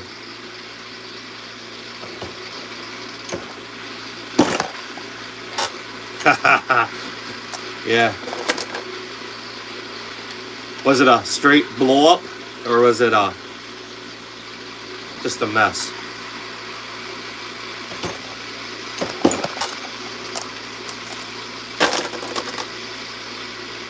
And daddy days, though, you're gonna look back and realize how great they are. Yeah, some's worse than other. So I gotta ask where you're at, because we don't really have a surplus of Russian ammunition anymore in the United States. Oh God, I feel so sorry for you, bro. My wife used to make our baby food, so she'd do the peas, carrots, that type of stuff, and she'd puree it. And I think she did it on purpose, but anytime she knew I was going to be watching my kids, she would feed them peas.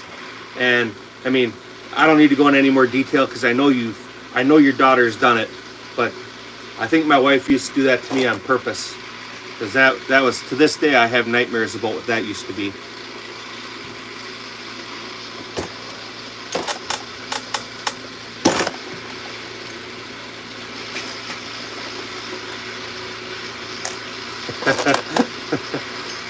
Yeah, them are daddy days, man.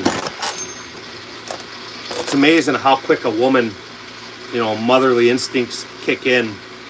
And for me, I mean, I was always scared of hurting them or breaking them or, doing the wrong stuff. I'm glad mine are older now, but, one of the worst things I ever did, and this is just, yeah, I used to put her in the sink. My oldest, he was like 6 or 7, and he wanted a bath, and so I ran a bath for him, right? And I put my hands in the water, felt great, no problem, and I picked him up and I set him in the tub, and he bends down and puts his hands in the tub, and the water was only that far up, and he looks at me, he goes, ow, ow. I'm like, ow, what? And he goes, the water's too hot. So I took him out, and it wasn't hot, but it was hot enough that he had like the red marks, and I freaked out, man. I'm like, oh God, what did I do? So I actually took him to the hospital, right? And it wasn't even a first degree, it was red from the water. And man, I called my wife at work. I made her come there. I'm freaking out, thinking I'm the worst guy on earth. But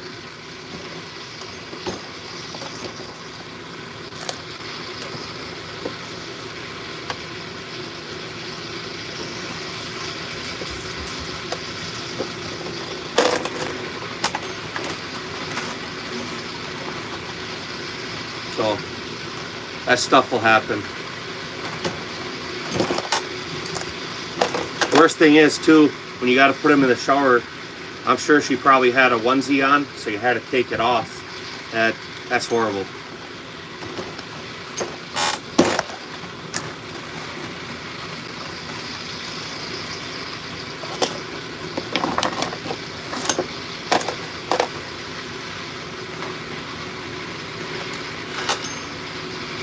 Well, I'm not going to block you for being religious, but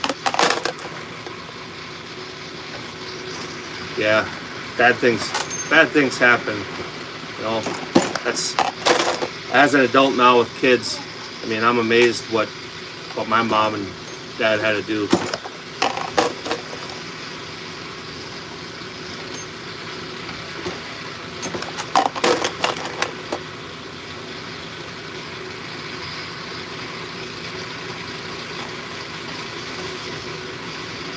Yeah, long time ago then, huh? Kids are better when they can pick up brass at the range or come down and throw stuff in the tumbler. I am decrimping primer pockets on 5.56 brass.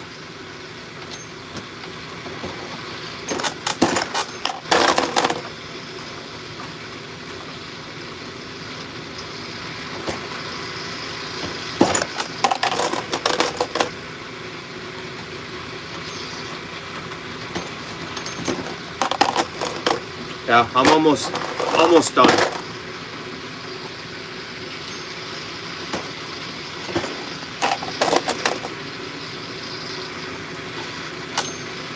You count them days, but I'll tell you, when you get to that point, and maybe you're different, but best memories I ever had, and I still miss this, is I'd come home after work, tired, dirty, sweaty, you know, and the wife would take any one of the three kids, you know, they're little, and hand it to you, you know, and you're like, I want to go sit, and you just take the kid and you go sit down, right, sitting in the chair, and you fall asleep. You always fall asleep. Them were some of the best little kid memories. So I took my daughter to look at that channel systems before I bought it, and this is priceless, man. She picked it up, she racked it, took the stance, dry fired it, racked it, dry fired it. She turns and looks at Vince, the owner of the shop, priceless, without a beat. She turns and she looks at him, she goes, Vince, this trigger is dog shit. What am I supposed to do with this? No, this is just a hobby. This is just getting ready for our spring shoot-in here.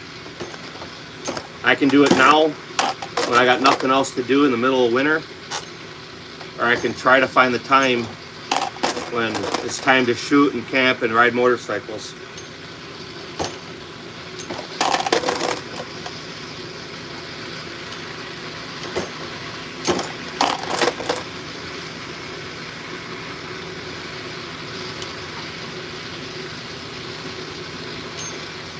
Yeah, she's spoiled. She knows the difference between something nice and not, you know. Like when she shot Steel Challenge with the pistol this year, you know, she started out, she didn't want to shoot that Mark IV, and so she tried that Glock 44 and didn't do real well. And halfway through the match, she took my Black Mamba, and she's still trying to tell me that that's her gun. But everything she's ever shot, you know, has all had 2.5 pound trigger, with the exception of that Glock 44. That's probably the worst trigger she has. She complains about it, but I'm not going to fix it because the gun works. But yeah, for a 10-year-old girl to look at the owner and give him shit like that. But she's gonna shoot that shadow system. I'm hoping to get her 2 years out of that, and then I have that other checkmate, and she'll be able to start shooting that then. Right now, it's definitely too heavy for her. She likes it. she shoots it, but it's too heavy. She ain't gonna be able to shoot a whole. She ain't gonna be able to shoot a whole stage, much less the whole match with it. So that's why I got her that Shadow Systems. Figure with the comp on there, it'll be soft.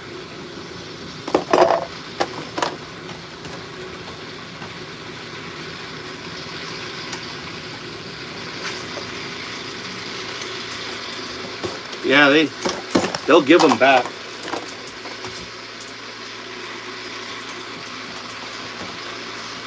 The only time they won't give them back is if it's being held as evidence, and then usually after court they'll give them back. But, do you know who stole it from you, or is it just some random thing?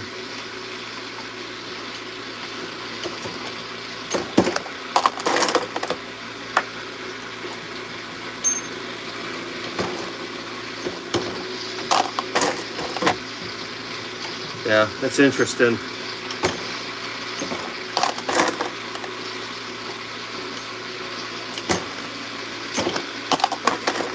Well, if they didn't tell you a story, that means they probably wasn't the person who originally stole it from you. Because if it had been, they would have asked you for a victim statement and then testify to the fact that you never gave them permission to take it.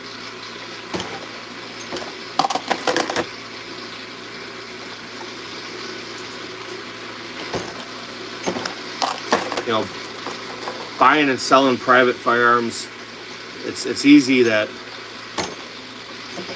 stuff happens.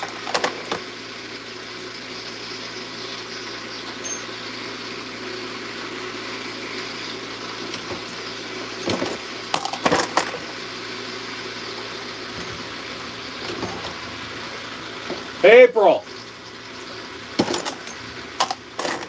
I think my wife came home, but I'm not sure.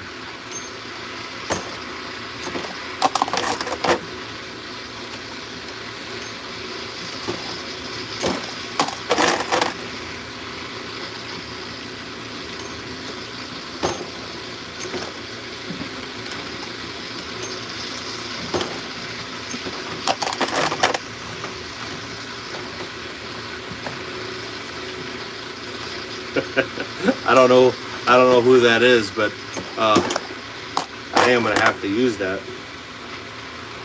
My kid's home. I'll call him down here and I'll tell him that. See what he says. What? Is Gaines here? Yeah. Have him come here. You told me all the way down to the bathroom. Yes, I did. So tell him to come here. I'm making quarters. No, I'm removing the crimp and primer pockets.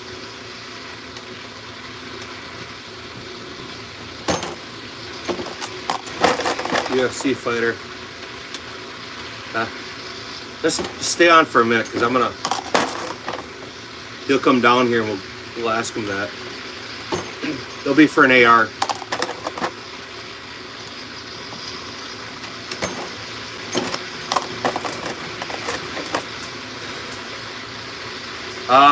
What do I prefer? Depends what I'm using it for. I'm left-handed, so that plays into firearms for me a little bit. I like the action on AKs, but with the safeties, it's bogus. You know a dude? Let's find this here. Sean O'Sally. He's a UFC fighter. Evidently, he drinks duck nut. You know what duck nut is? No? What do you think it is? Probably what it sounds like. Yeah, he wears high heels. Coach Tim Walsh. That's zesty as fuck. Huh. See, got in the bowl. I got a Springfield Hellion too. I'm lefty too. I honestly, I really like that gun, but the trigger sucks. So I'll bet you once a week online to see if there's any trigger improvements yet. But I like it, and it shoots, it's accurate.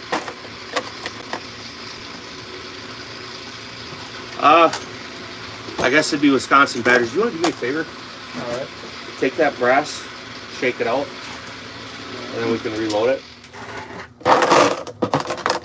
I'm almost done with this, so I'll just deprime some more.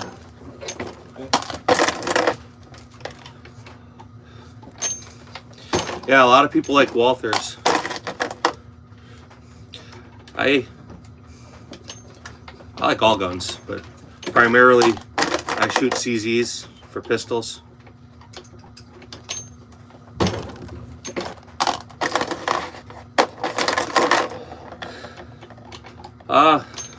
I don't know.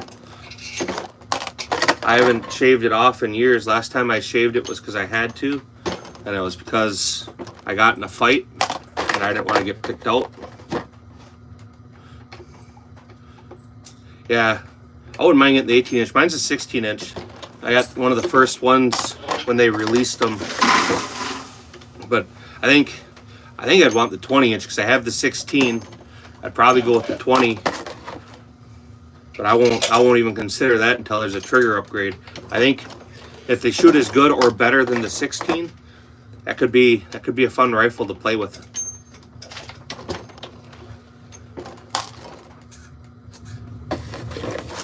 Sean O'Sally, remember that name, Gage? All right. He drinks duck nut.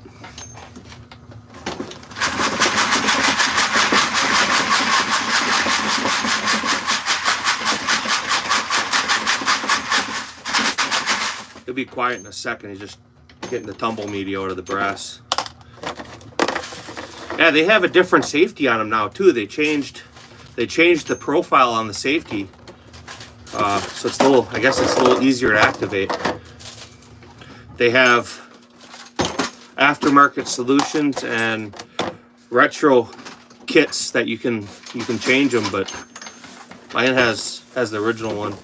Mine out of 642 yards, 77 grain. We've only shot to 600 yards with ours. We have a video up with the Hellion, didn't we? 600 yards. Maybe. I don't know. I don't know if we ever posted a video, but yeah, we pushed it too. It's a good shooting gun. It liked heavy grain bullets. That was what I found too. We were shooting Hornady 68 grain goat tail hollow point match from Hornady.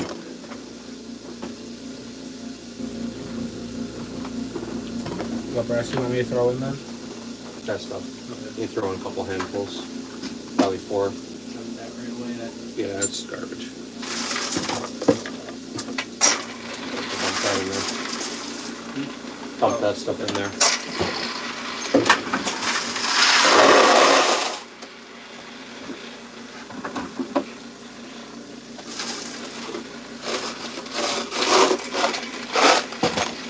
Do I have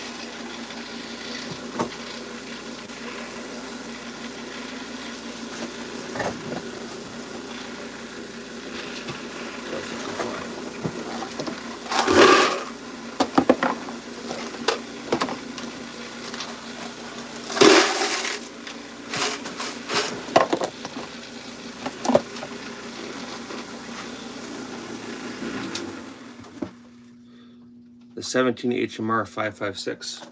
I'm not sure what that is. Is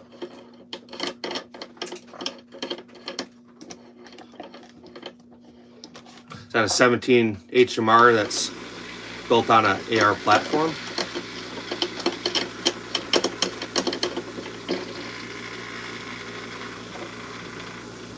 You want to hang out and do the live? Sure. Yeah. You can even help the algorithms. You can pull up your phone.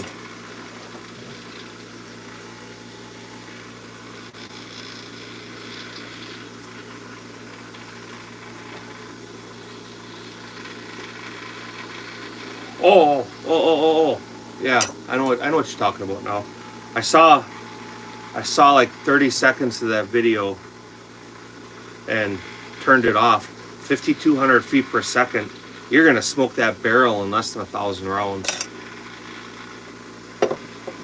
I suppose it's easy enough barrel to change, but yeah, I didn't watch that full video. I watched the intro and he said the velocity, and I turned that right off. Yeah, but I'd be curious to see what they actually get before it's eroded. I mean, if it's even getting 1,000 rounds, you start getting over that like 3,300 feet per second, you're smoking barrels. Oh, we want to get this? I don't know. You can check the case overall length if you want. You wanna go? You can you prime them. So I can trim them. I can trim them after too if you want to just prime. Okay. Yeah. 'Cause I can prime on that or trim on that. But check them. Anything over 60.6. Okay. Set them off to the side and I'll trim them. If they're 4.7 to 5.8, prime them. If not, set them off to the side. If they're shorter than 4.6, then we're drunk too. Okay. You got all that? Yeah. He doesn't have all that.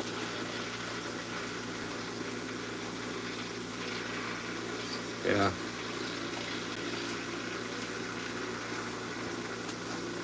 No, I haven't heard of that either.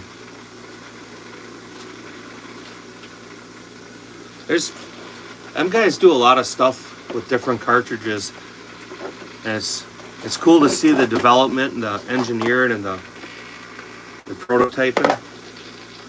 But the question is will it actually stay out long enough to be useful?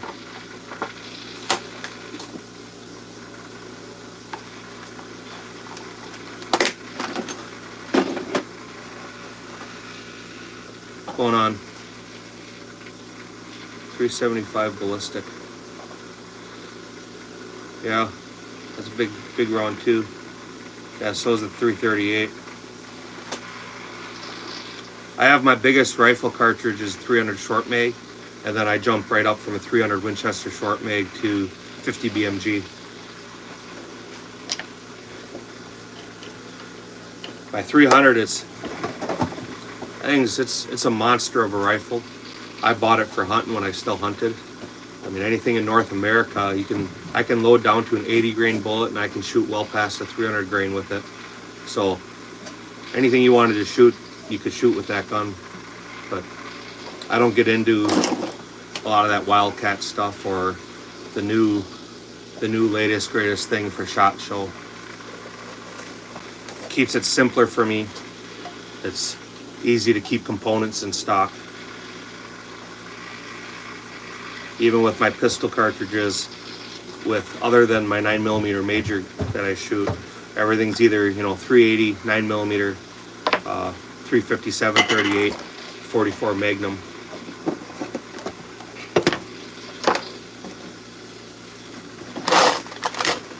You open that up. The video, yeah. Live. We got D-Dog on with us.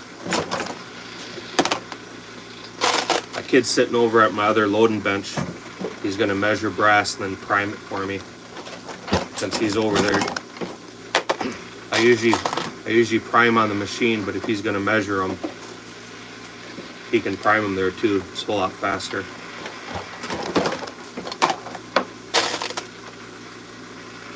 So I switched back over.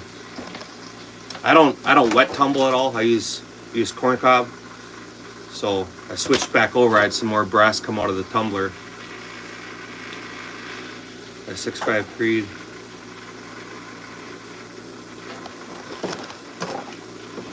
That's 6mm Grendel. I keep looking at that. That's actually a pretty stout little cartridge too.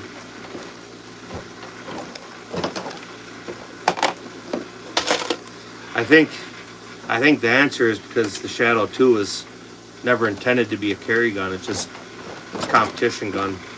They build all their stuff based on IPSC rules, not USPSA. But keep that trigger nice. That 3-pound single action out the box. That decocker isn't going to cut it. I have that SPO1 Tactical, and the gun shoots phenomenal, but because of that trigger with the decocker, it's not great. 105 at Antelope. Yeah.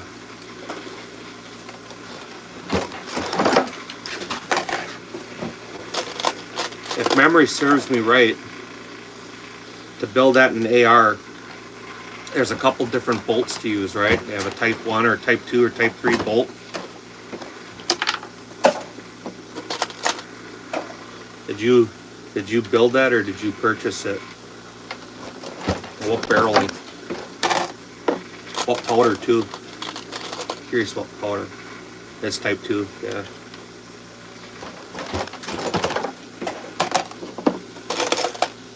(16" 18", 20".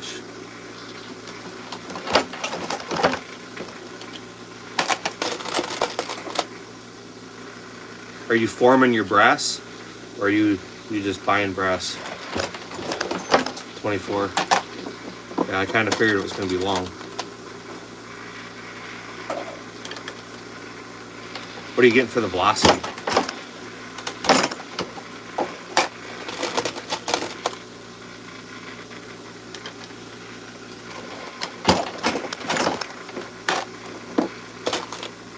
Even if you don't want to prime them, that's fine, because I'll still do that. You can just check the links, so I can run them on the press. Plans to check them off first, then prime them. Well, if you want, even better yet, then wipe them off, because them are all cleaned. I just gotta wipe the grease off. That would be a huge saver for me.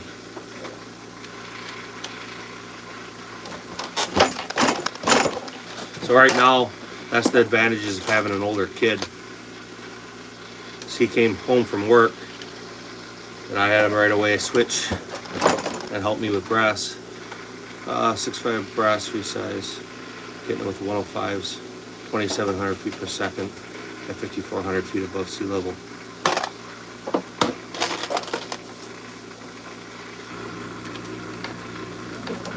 It's actually going a little faster than I thought it would. I don't have one. I've thought about it.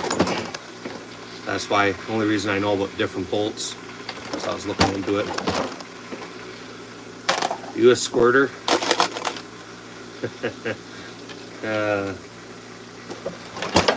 So many things I want to say to you right now.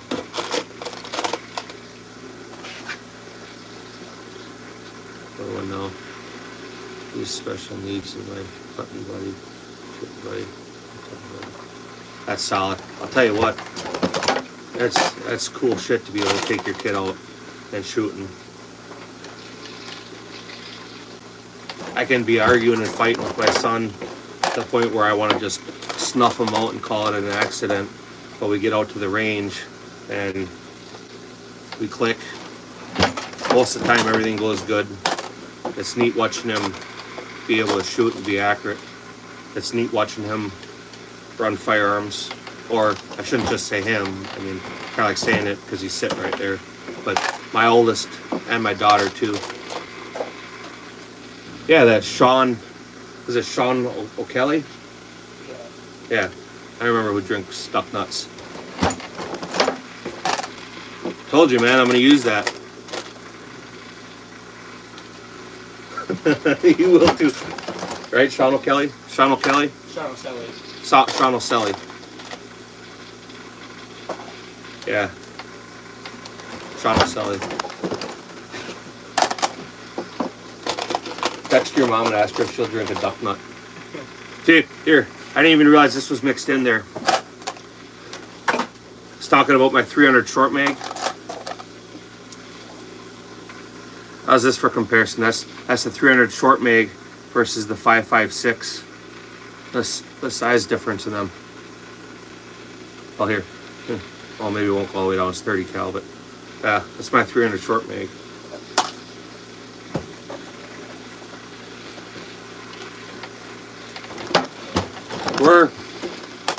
You don't have to say. I'm just curious. Whereabouts in Colorado are you?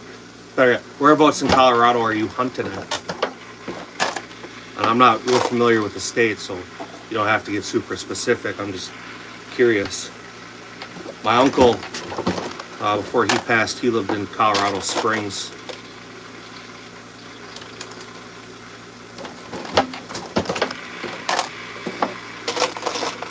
Size definitely matters. Yeah.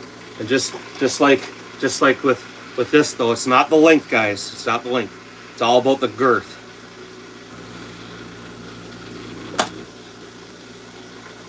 I mean, it probably is more about that, but that's what I tell myself to make myself feel better.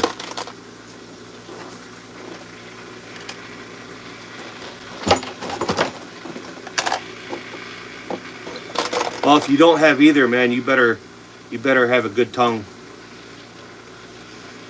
Or a fat wallet. Or a fat wallet. I used to have this Sam Bill Hurts smack. That was really pretty badly in 2012. Are you familiar with Oshkosh vehicles? The FMTVs, the MATVs, the PLSs, the Hemmets, the Hets, any of that stuff? I mean, I know you are.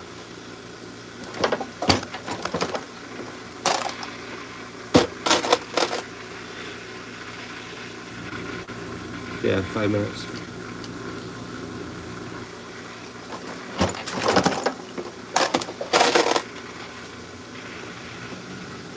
Yeah, absolutely. That's what I'm using today. So you have different ways of lubing it, right? You got the RCBS case lube that you put on a mat. I'll show you. You put on a mat, you roll the brass back and forth, and then you use a brush to lube the neck. And that stuff works. I have the quick case lube. That's garbage. This stuff I started using, I don't know, a while ago. Yeah, the MATV. So I think I changed my picture, but if you're familiar with that, I probably worked on your truck. That's the company I work for, and that's what I do for a living.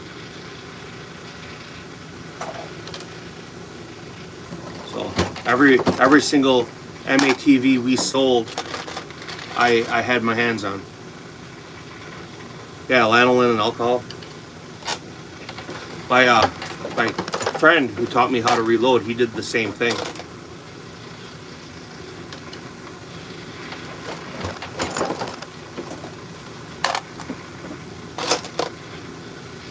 I was getting paid for it.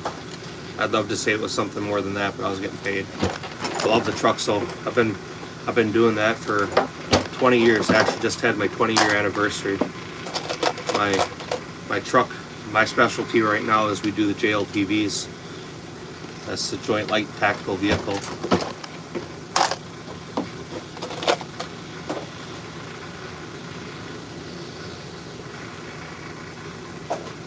Use the same lube or clean as before swapping. The brass is clean. I'm not sure if that's what you mean, but the brass is clean. So I'm just lubing them and depriming them. I don't know if that's what you mean. You want to say just grab the finish round? For what? 2-3 round with the finish loaded. Yeah, if you want, go ahead.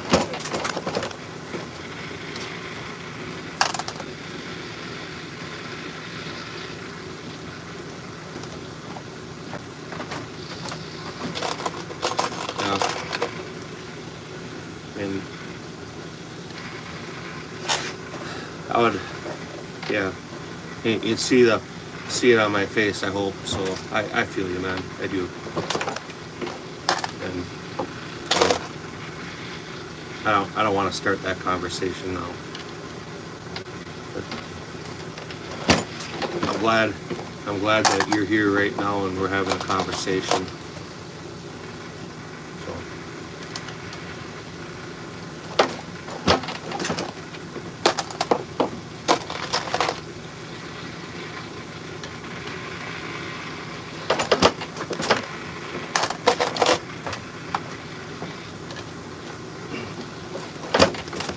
I think looking back at everything now, it was all a mistake.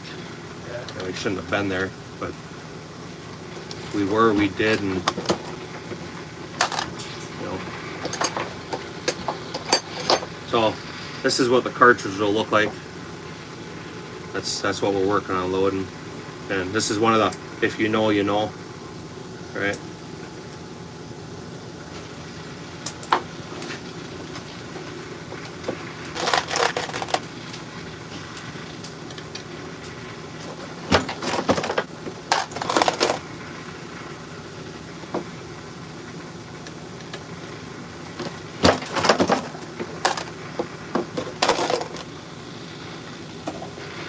When you switch lubes and stuff, you should definitely clean everything out. I actually have a couple different dyes I use for sizing 223 brass or 556 brass. This one I'm using is just my general purpose dye. I have a Foster dye and I have a Hornady dye. When I run 223, I use my Hornady. For whatever reason, it does a better job sizing the brass. I get a better cartridge out of it. For 556, they're looser tolerance guns. So, I don't know. 500 rounds. 556 guys are used. Yeah, mine are too. This one I'm using right now is a replacement. My Hornady dyes, they're notorious no matter what lube I use. Thought I had one sitting here of getting stuck cases.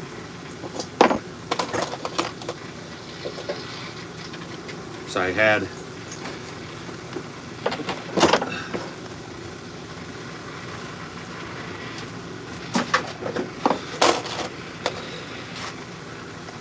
is that the one with the stuck case in it?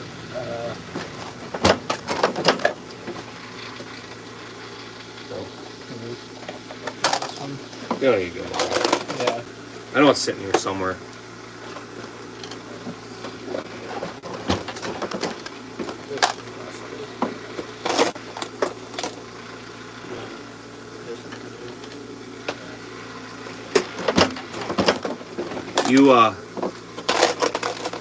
Yeah, the RCBS, the micrometer, fine adjustments. That's what the Foster dye is I have.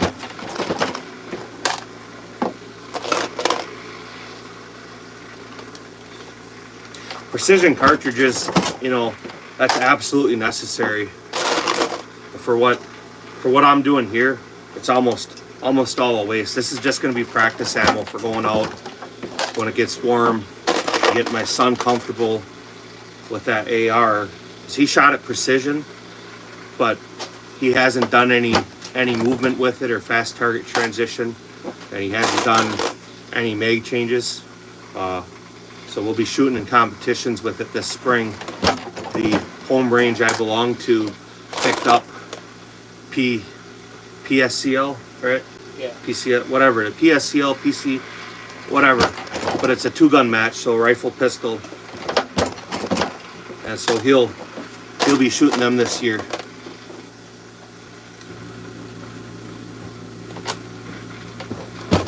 Yeah. So you're in the same thing I am. You know for sure them nice days are coming, and I hate having to sit here and load ammo or go buy ammo. All of our match ammo for our pistols I pretty much load. Every time I buy factory ammo, I seem to have something go sideways with it.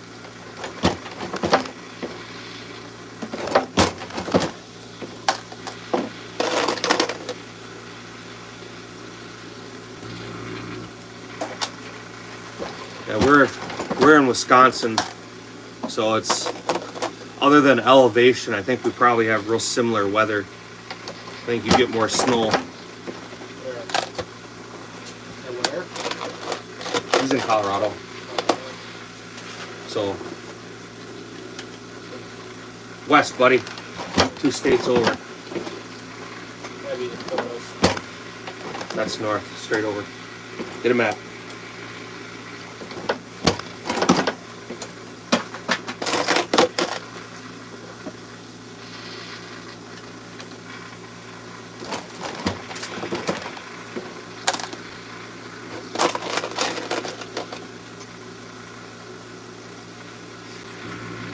I'm not familiar with Fort Drum.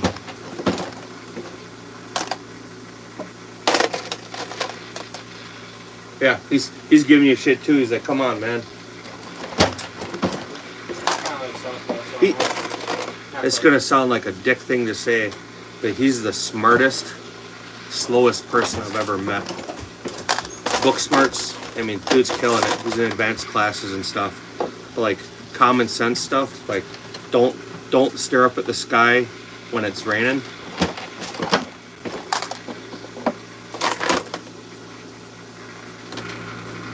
But he's smart.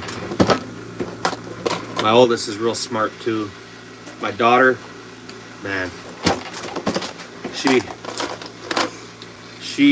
acts more like me than anything. So she's gonna, yeah, zero common sense.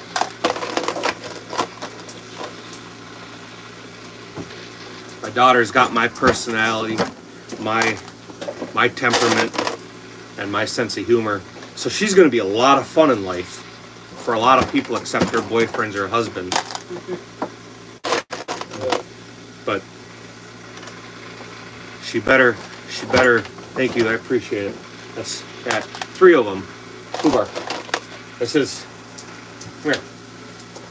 This is my male. That's Fubar. That's his name, Fubar. And I don't know where the other one went. He's all white.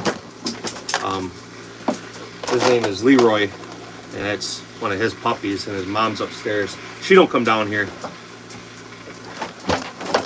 Great Danes and German Shepherds. German Shepherds are badass dogs. Yeah. Great Danes they're cool, man. They got great personalities.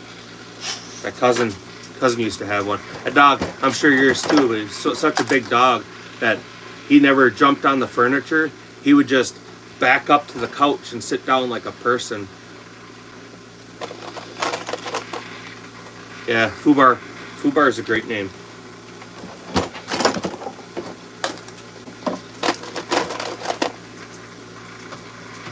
Hey, Leroy. That's the other one's name, Leroy. Paws on the floor, asshole. Yep. Leroy. Come here. Come here. Oh, look up here. This is that's the puppy. That's the size of that head. Yeah, now you're like, what do you want, man?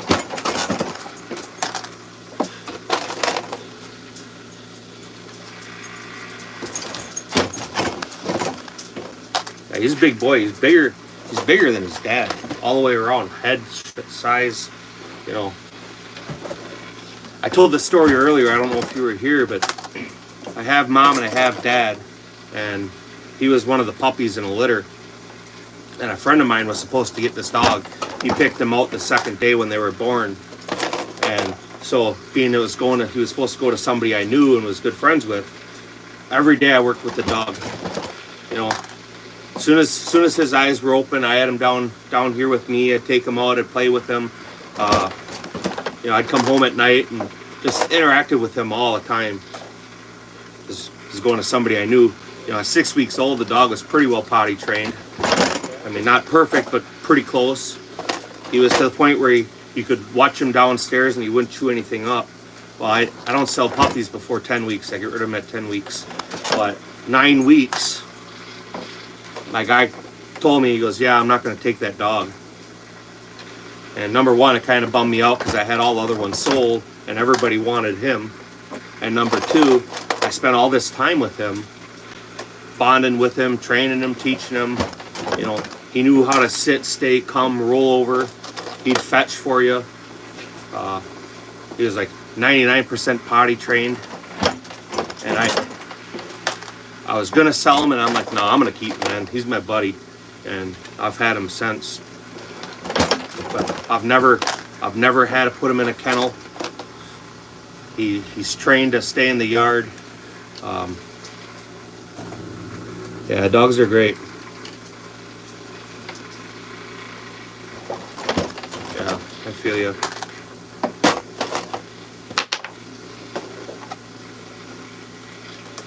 His quirk though, when he was a little puppy, we'd hold his bones for him. You know, he'd start to chew on something he wasn't supposed to chew on. So you'd take a bone and you'd hold his bone, right? So he'd chew on it. And they are definitely. If he could cook and clean, I probably wouldn't be married.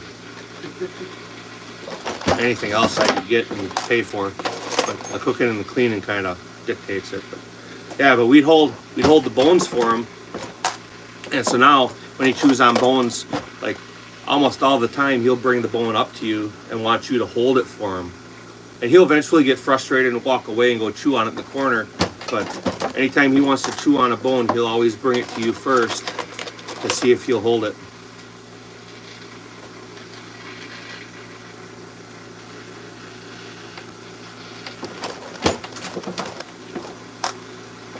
I think it's only gay if you push back, right? Isn't that the saying? You don't have to be gay, just don't push back. Man, I appreciate you stopping and hanging out and chatting. It's actually really cool. Subscribe. Go to the channel if you have a channel. I see you got one. If you post anything, go in one of my videos and leave a comment, and I'll go ahead and go to your channel and subscribe. Maybe we can have some more conversations. But yeah, dude, I'm glad you stopped. I'm glad we got to chat. I'd like to chat with you more.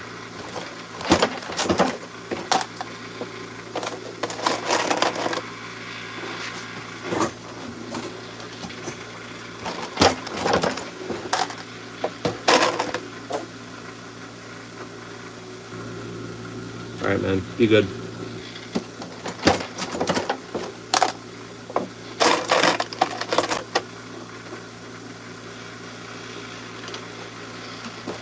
Separate them to what needs to be trimmed and what doesn't, right? Yeah. Right. Or what's too short. If it's too short, just scrap it. Throw it right in the scrap bucket. I have a thing over here. All right. Right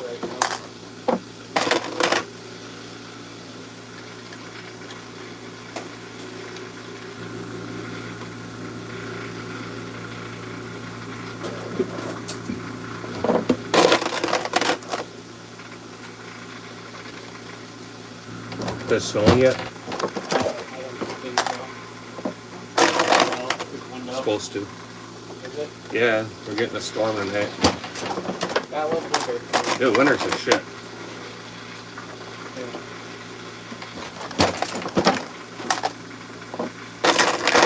You know though, if it wasn't for all the crappy weather and all the cold days that suck, I don't think you could appreciate the nice days as much. No.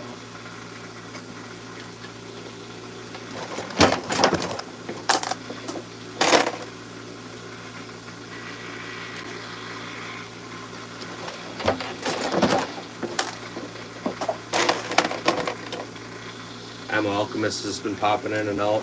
I don't know if he's still here or not. I sat down to pull up my phone. He was actually doing a live right away. I'm like, man, I'm just about to do that myself.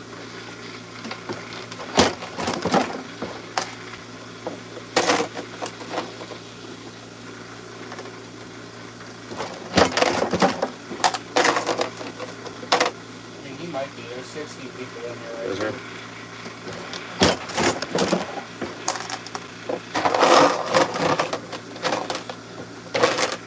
D-Dog, are you still on here? No, I don't do Instagram. You think, so ZZ is going to have to come out with another race gun, right? They discontinued the tack sport, so the checkmates and parrots. You think they're going to come out with a DWX race gun? Big old comps, barrel ports. I'm hoping. I think that would be the cat's ass.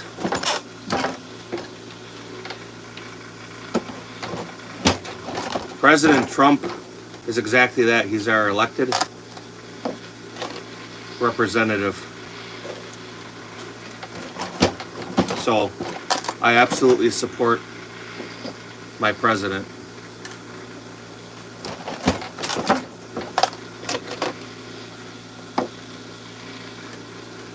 I think it would be. I kind of dig the DWX. I gotta play with it some more. I haven't had a chance to shoot it a whole lot, and I'm considering. Like I said, I support my elected president. I don't think he was elected.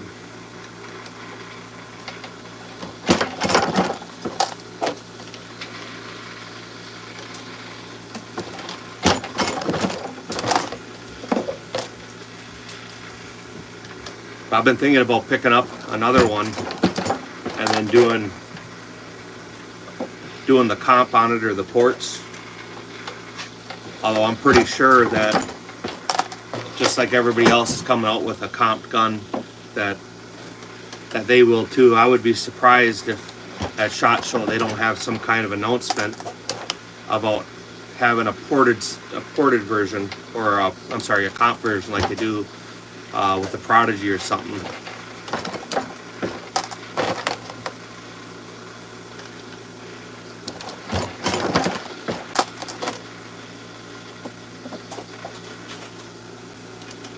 I think he represents more than strength.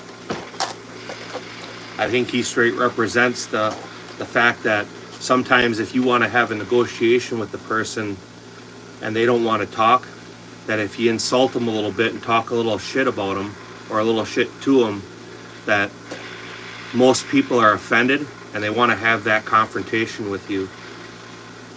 When somebody's willing to have a confrontation, you can turn that into negotiation or a debate, and you can make serious progress. Kind of like he did with Kim Jong, right? Talked all this shit about him, and the dude got pretty offended, and what happened? We saw our president on the DMZ shaking hands with somebody that none of our presidents ever had contact with. That didn't happen because they were BFFs. That happened because dude was straight offended by the shit that was being talked.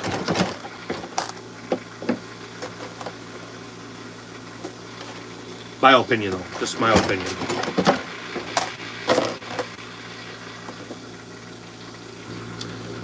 I am depriming and sizing brass.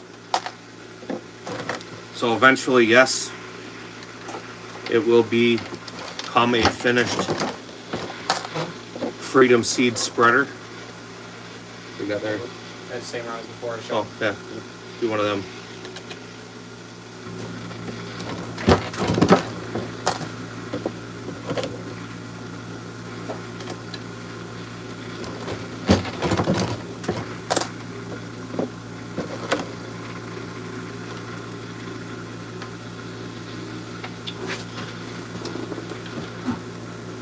He could have kissed him on the mouth, and I would have still been happy that he was able to do something diplomatically that for the last, 60 years, 50 years, no U.S. president has been able to do.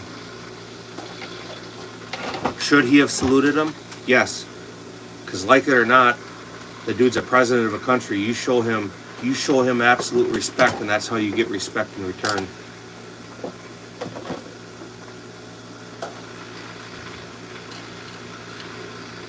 Never fired a gun. You live in America? I mean, I ain't saying that to be funny, but you live in America? 'Cause if you do, and you're at least 18 years of age, oh, you don't? Where are you from?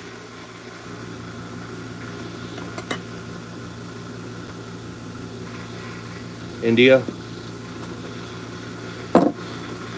You're able to buy firearms in India, aren't you? Or is that a no-go?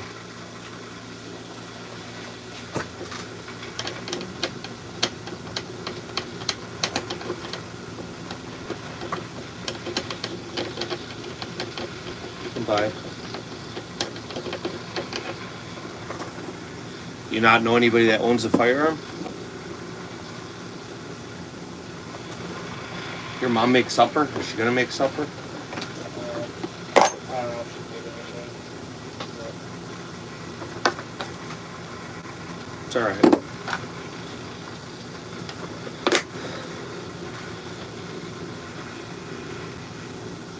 I'll talk to you later, D-Dog. I appreciate you hanging out.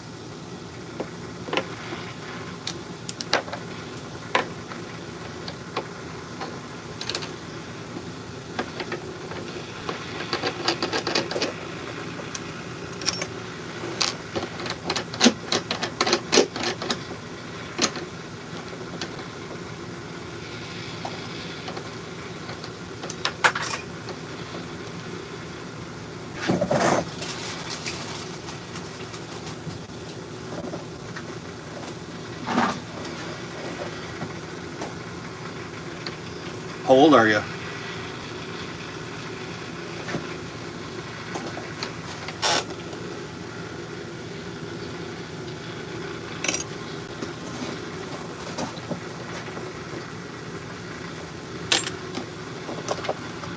$19. Let me ask you this. Have you asked him? Sometimes that's all it takes is, you know. And what kind of gun is it? Curious. Yeah.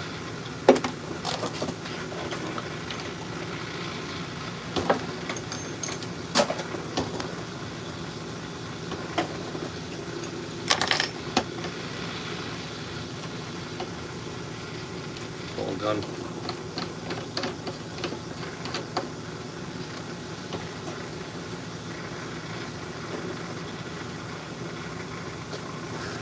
My thoughts on wildfires. For a state like California to quadruple their homeless problem due to corruption. I mean, he was an elected official by the residents of California who, I'm not going to say anything else because it would sound dark.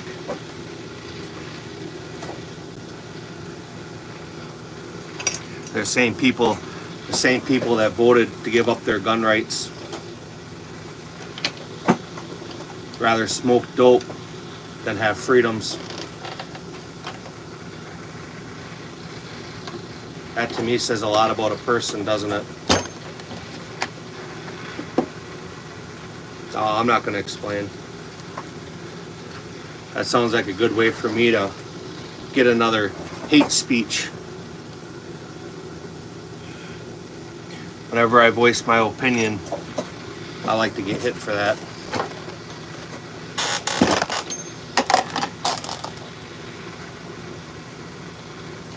US.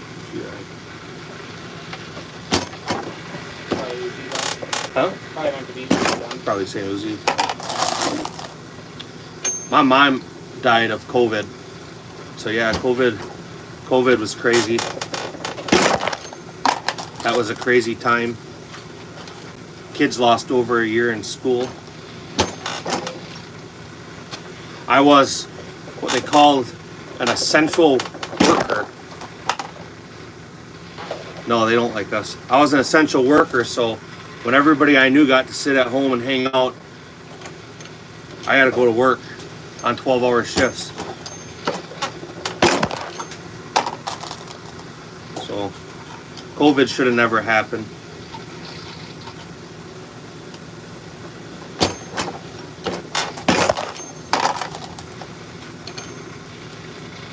It was crazy during COVID.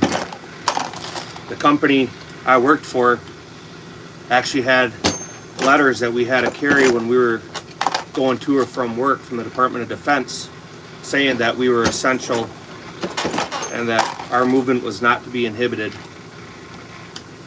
I still have that somewhere. Remember me showing you that? Yeah. That was crazy, wasn't it? Yeah.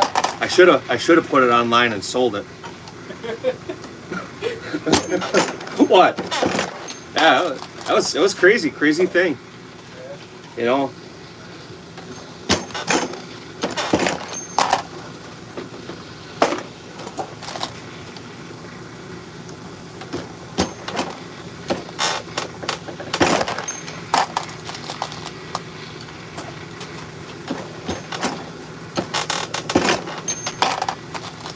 Yeah. That's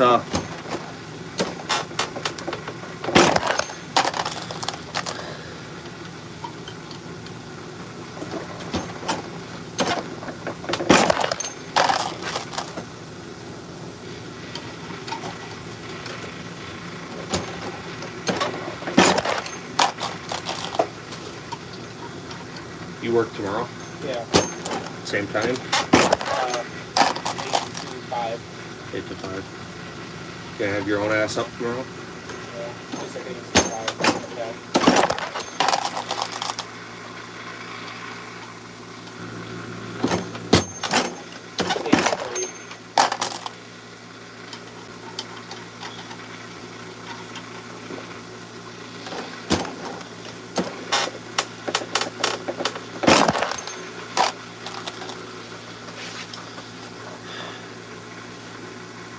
I don't know.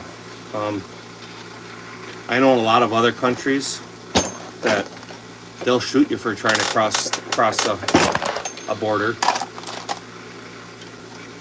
I think that anybody that wants to illegally enter a country to find a new way of life, but their very first act in a new country is a criminal act, such as illegally crossing the border, that's a problem. Because it's easier. We take people in every day from all over the world that do it legally. You don't want to go to a new country and do it legally? I mean,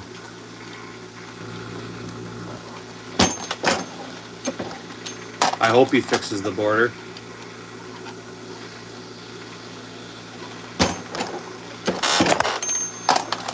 And keep in mind, it's not even just the southern border that needs to be fixed.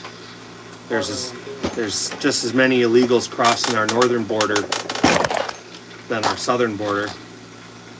Just like everything in life, if you want to have good neighbors, you need to have good fences.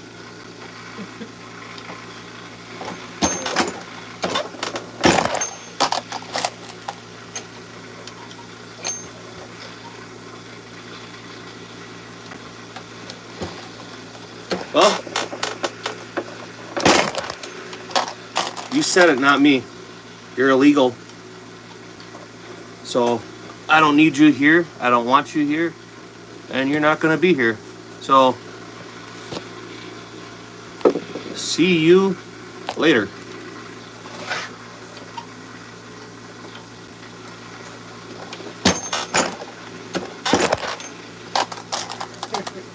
What? No, the next guy went. Accident happened, monkey. Hiccup.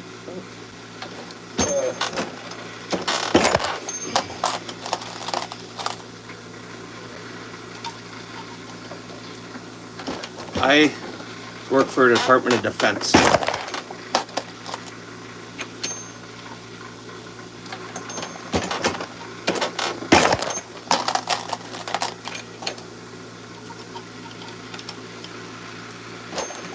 And not like the defense you got between your wall or neighbors.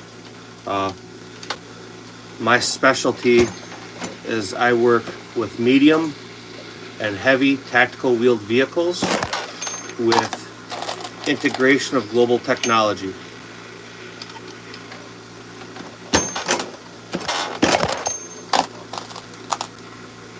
He resigned because Fidel Castro was his dad. That's a true story. Look it up. His mom has, or I shouldn't say his mom, they have pictures of his mom and him and Fidel Castro being held. She was in Cuba that whole time.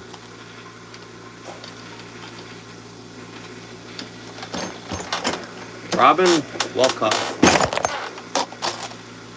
Yep.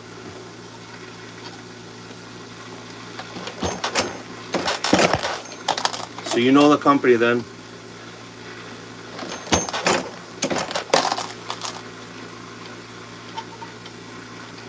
You drive a bike? I think I know who you are. Nah, dude, it's not fake news. Go look it up.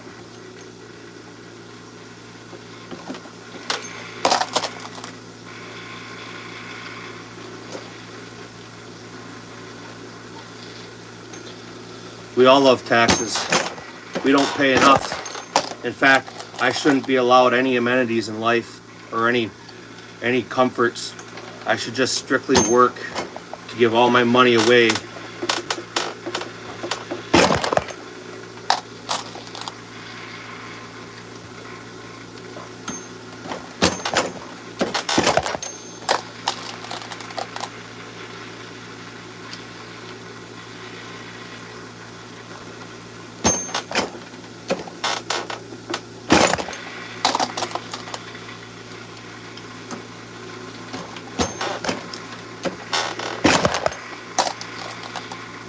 Well,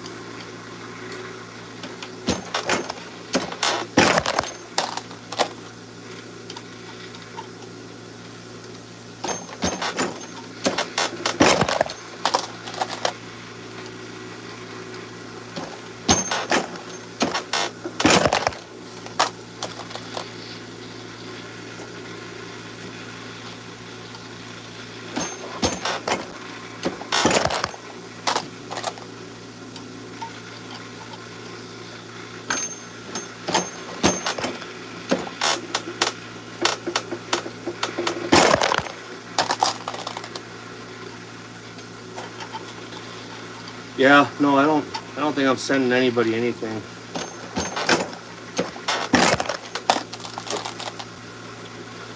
I am de-swedging primer pockets. I'm removing the crimp and primer pockets so I can load this ammunition. I'll leave this over here for some questions that we can try to look at the end.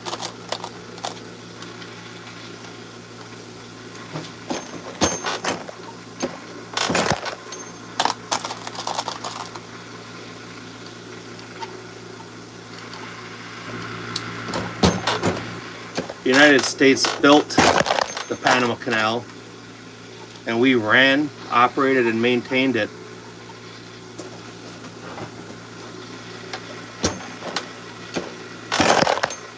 Let me ask you, as you know the company, you know the vehicles, do I know you?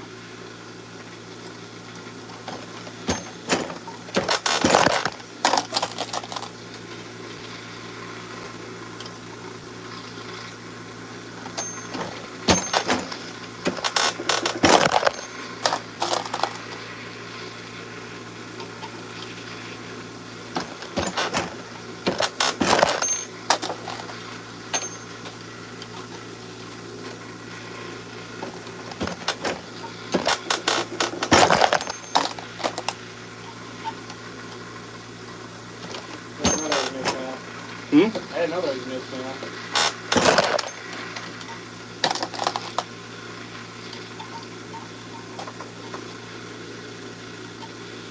No, I'm not in Central Texas. So Central Texas, is that the Red River Armory? Is that where you're working?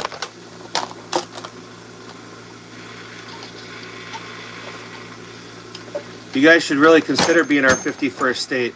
I mean, think about it, dude. We got all the shit you guys can't have. Freedom of speech, firearm ownership. We know what bacon is. We like ham, Fort Hood. We all like maple syrup. Think about the ring. We could do the 51st state with a maple leaf. I mean, you guys may have to give up your legal pot. I mean, state flags are keep your flag.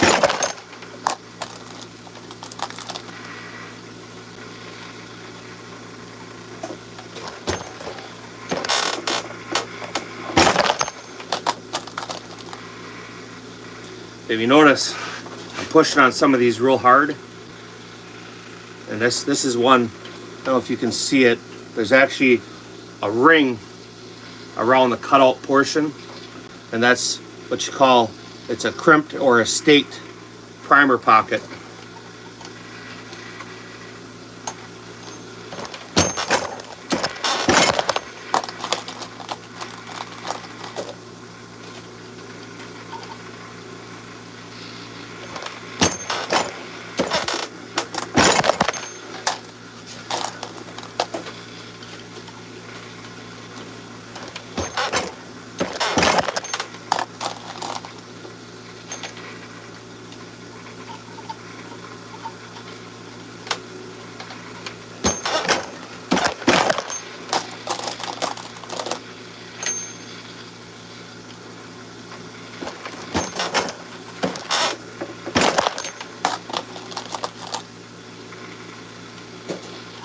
I think Canada should be a copy of the United States. I think most importantly, they should have a constitution that allows them the ability to own what they want and not be told what they have legally today needs to be surrendered or turned in tomorrow because we decided it.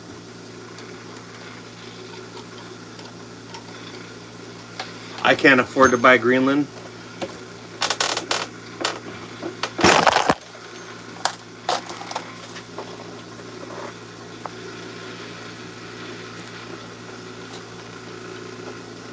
I'm not familiar with that. I know they have, I don't know that it's a full factory. I know they do retrofit.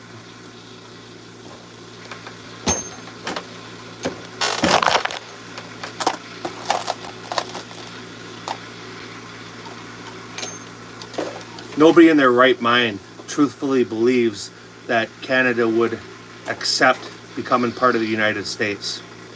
Logistically speaking, it couldn't happen. It wouldn't happen, right? What people aren't realizing is that's just a way to negotiate. NAFTA was a horrible trade, and he wants to renegotiate that.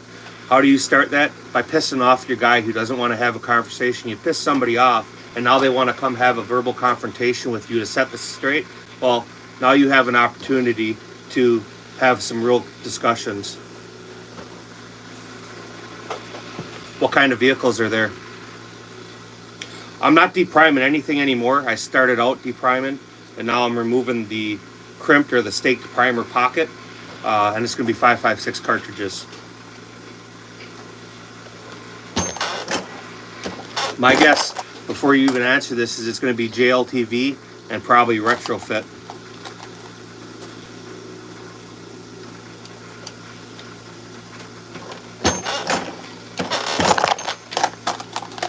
That's why a lot of stuff started over the border wall. It wasn't even so much LMT and HMTV. Yeah, that's the MTVR. Right? The retrofit MTVR.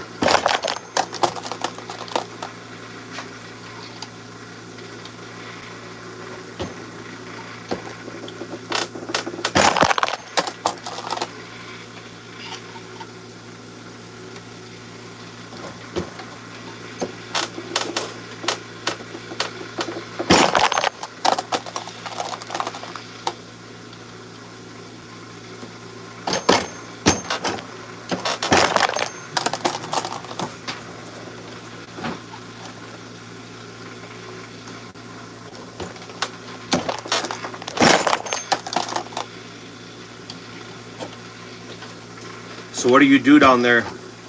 You said you work on them. What's going on? How are you doing?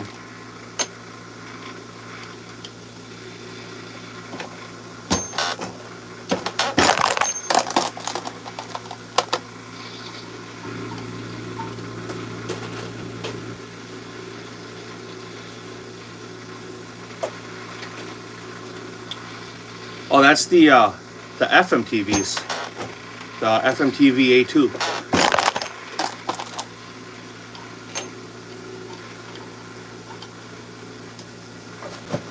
They replaced the old FMTV A1 they have. They have the hood on them that looks like it's off of the MATV or the JLTV.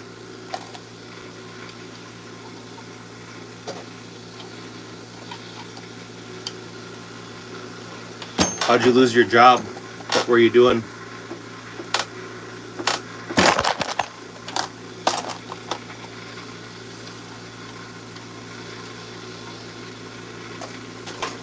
Okay.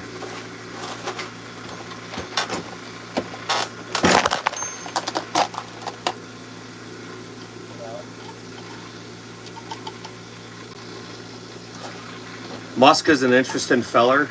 He's very smart, and he's definitely in the right people's ears. Yeah.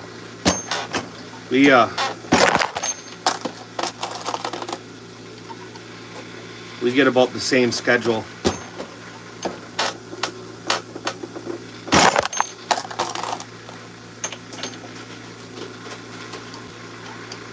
So what were you doing?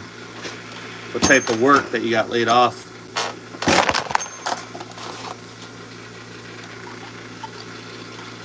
I think that Fort Hood's they were bringing the stuff back, and they were sanitizing it, I guess would be the word. No, I'm not self-employed.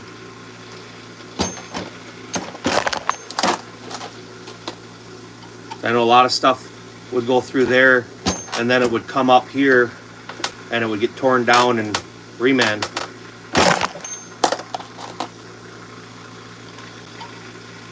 Overalls, yeah.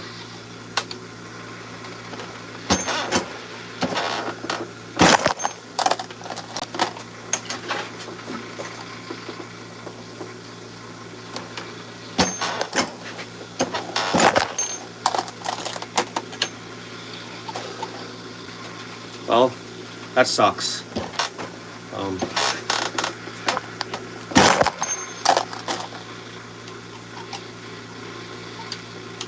Is that something that potentially get called back for another site?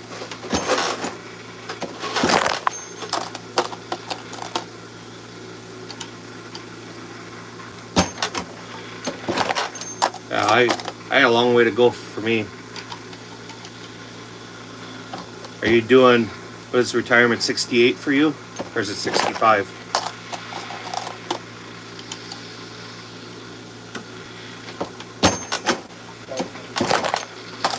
Would you care to share what company?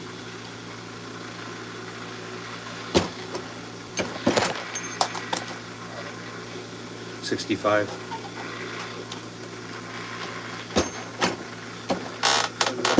think it's 65, isn't it? Yeah, 65. So, you retire. What are your plans for being retired?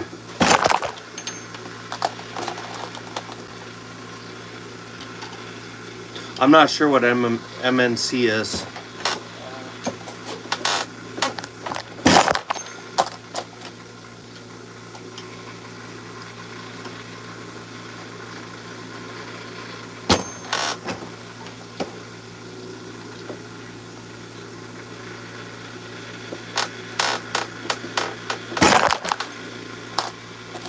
I don't know what that is. It's a mutual cognate corporation. It looks like It's a company.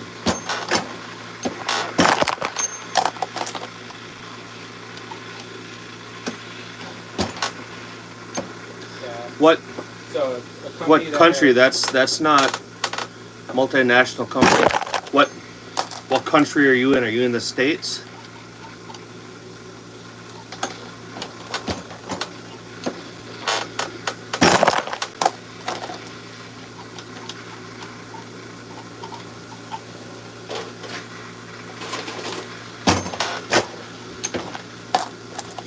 You know, next time I have all this stuff separated, please don't mix it together. India, huh? You came back from India earlier. Yeah, there's a few people that jumped in here from India.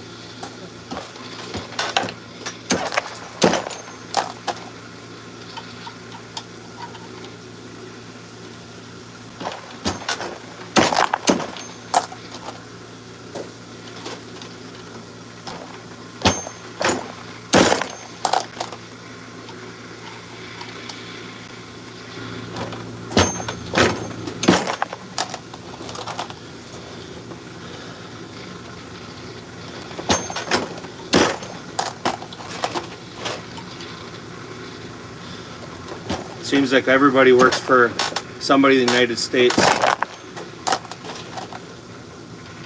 That right there could be the 101st reason for Canada to become the 51st state. And India the 52nd. And India could be our 52nd. Greenland doesn't need to become a state. We'll just take their resources. Say we And that's probably all. I'm joking. Anybody that saw that, I'm absolutely sorry for saying that. It's supposed to be a joke. Parents think you're useless. Well, I think a lot of parents think that about their kids. It's hard. It's hard to raise kids, and it's easy to be judgmental. I'm 110% guilty of that. I forget sometimes that my kids are just that, they're kids. And that everything they know or need to know or will know has got to be taught to them.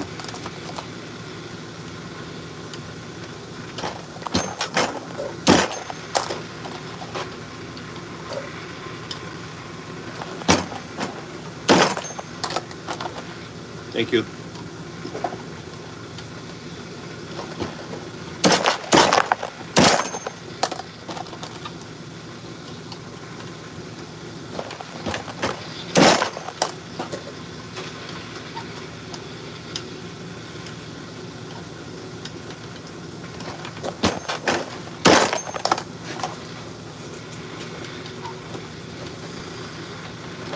Yeah, be 5.56.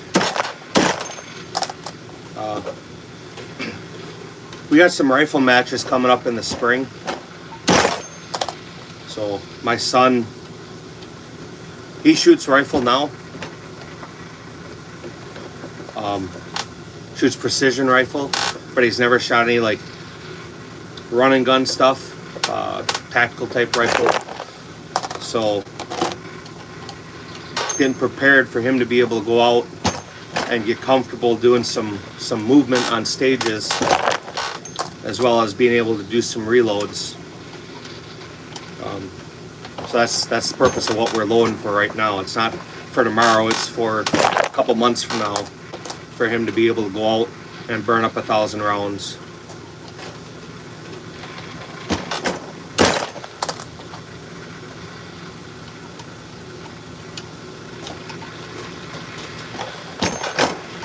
You know, a good thing, if any of them Canadian guys are still here, that you guys get, or at least did have access to a lot of firearms that we couldn't get in the States,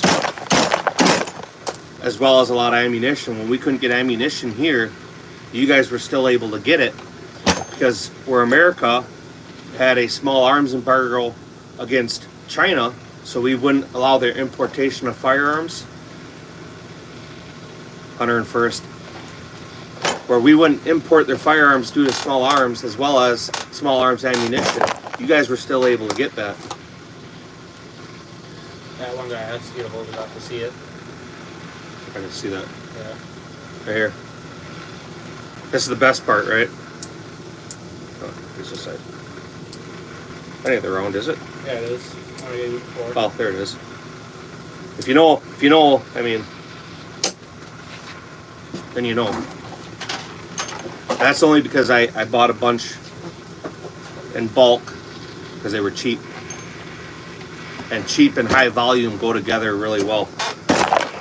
What kind of competition was it?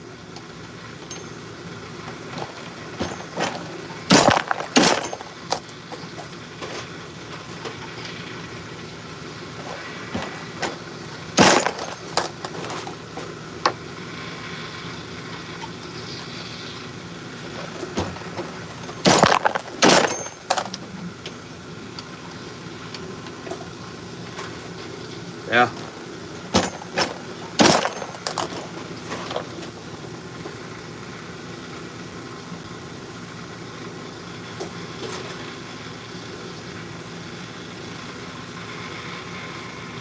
So it's 6:57 right now, my time. At 7 o'clock, I'm gonna shut this down. I'm out of brass to do.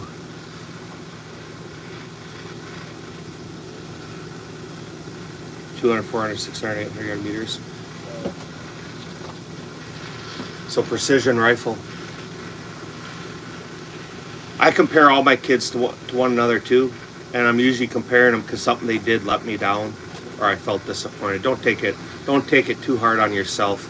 Sometimes it's more about the parent than the kid. I can say that with my kids sitting over from me. More times than that, when I'm saying I'm upset or disappointed in him, I'm more disappointed in myself than him.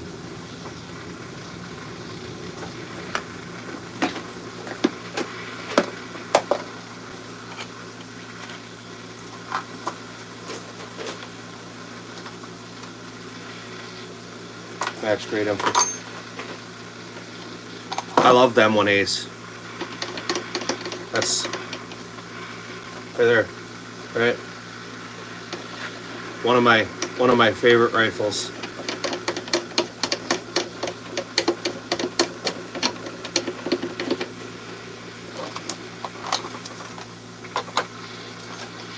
One of my most enjoyable rifles too. I shoot mine when I want to go out and just have a smile. I mean, I'll go to the range and I'm usually there to practice or work on something. But when I go with my M1A, that's just about me sitting there and having a good time and relaxing and enjoying it. So, Robin, I hope, if you don't want to subscribe, that's cool, man. Don't feel like you need to. If you have a channel and you post on it, go in one of my videos and leave a comment so I can come back and find you. When I end this live, I don't really have a way of going back and looking at the messages. So I'd love to have continued conversations with you.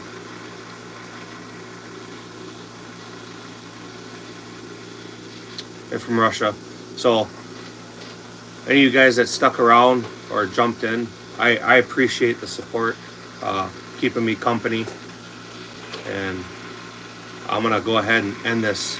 Anybody that just jumped in here, I'm sorry. Maybe we'll catch you again on the flip side. Robin, we're going to talk some more. But I wanna cut this off. So I really sincerely appreciate your support and sticking it out, and I hope to see and talk to you all again. So thank you. I appreciate it very much. You guys have a good night.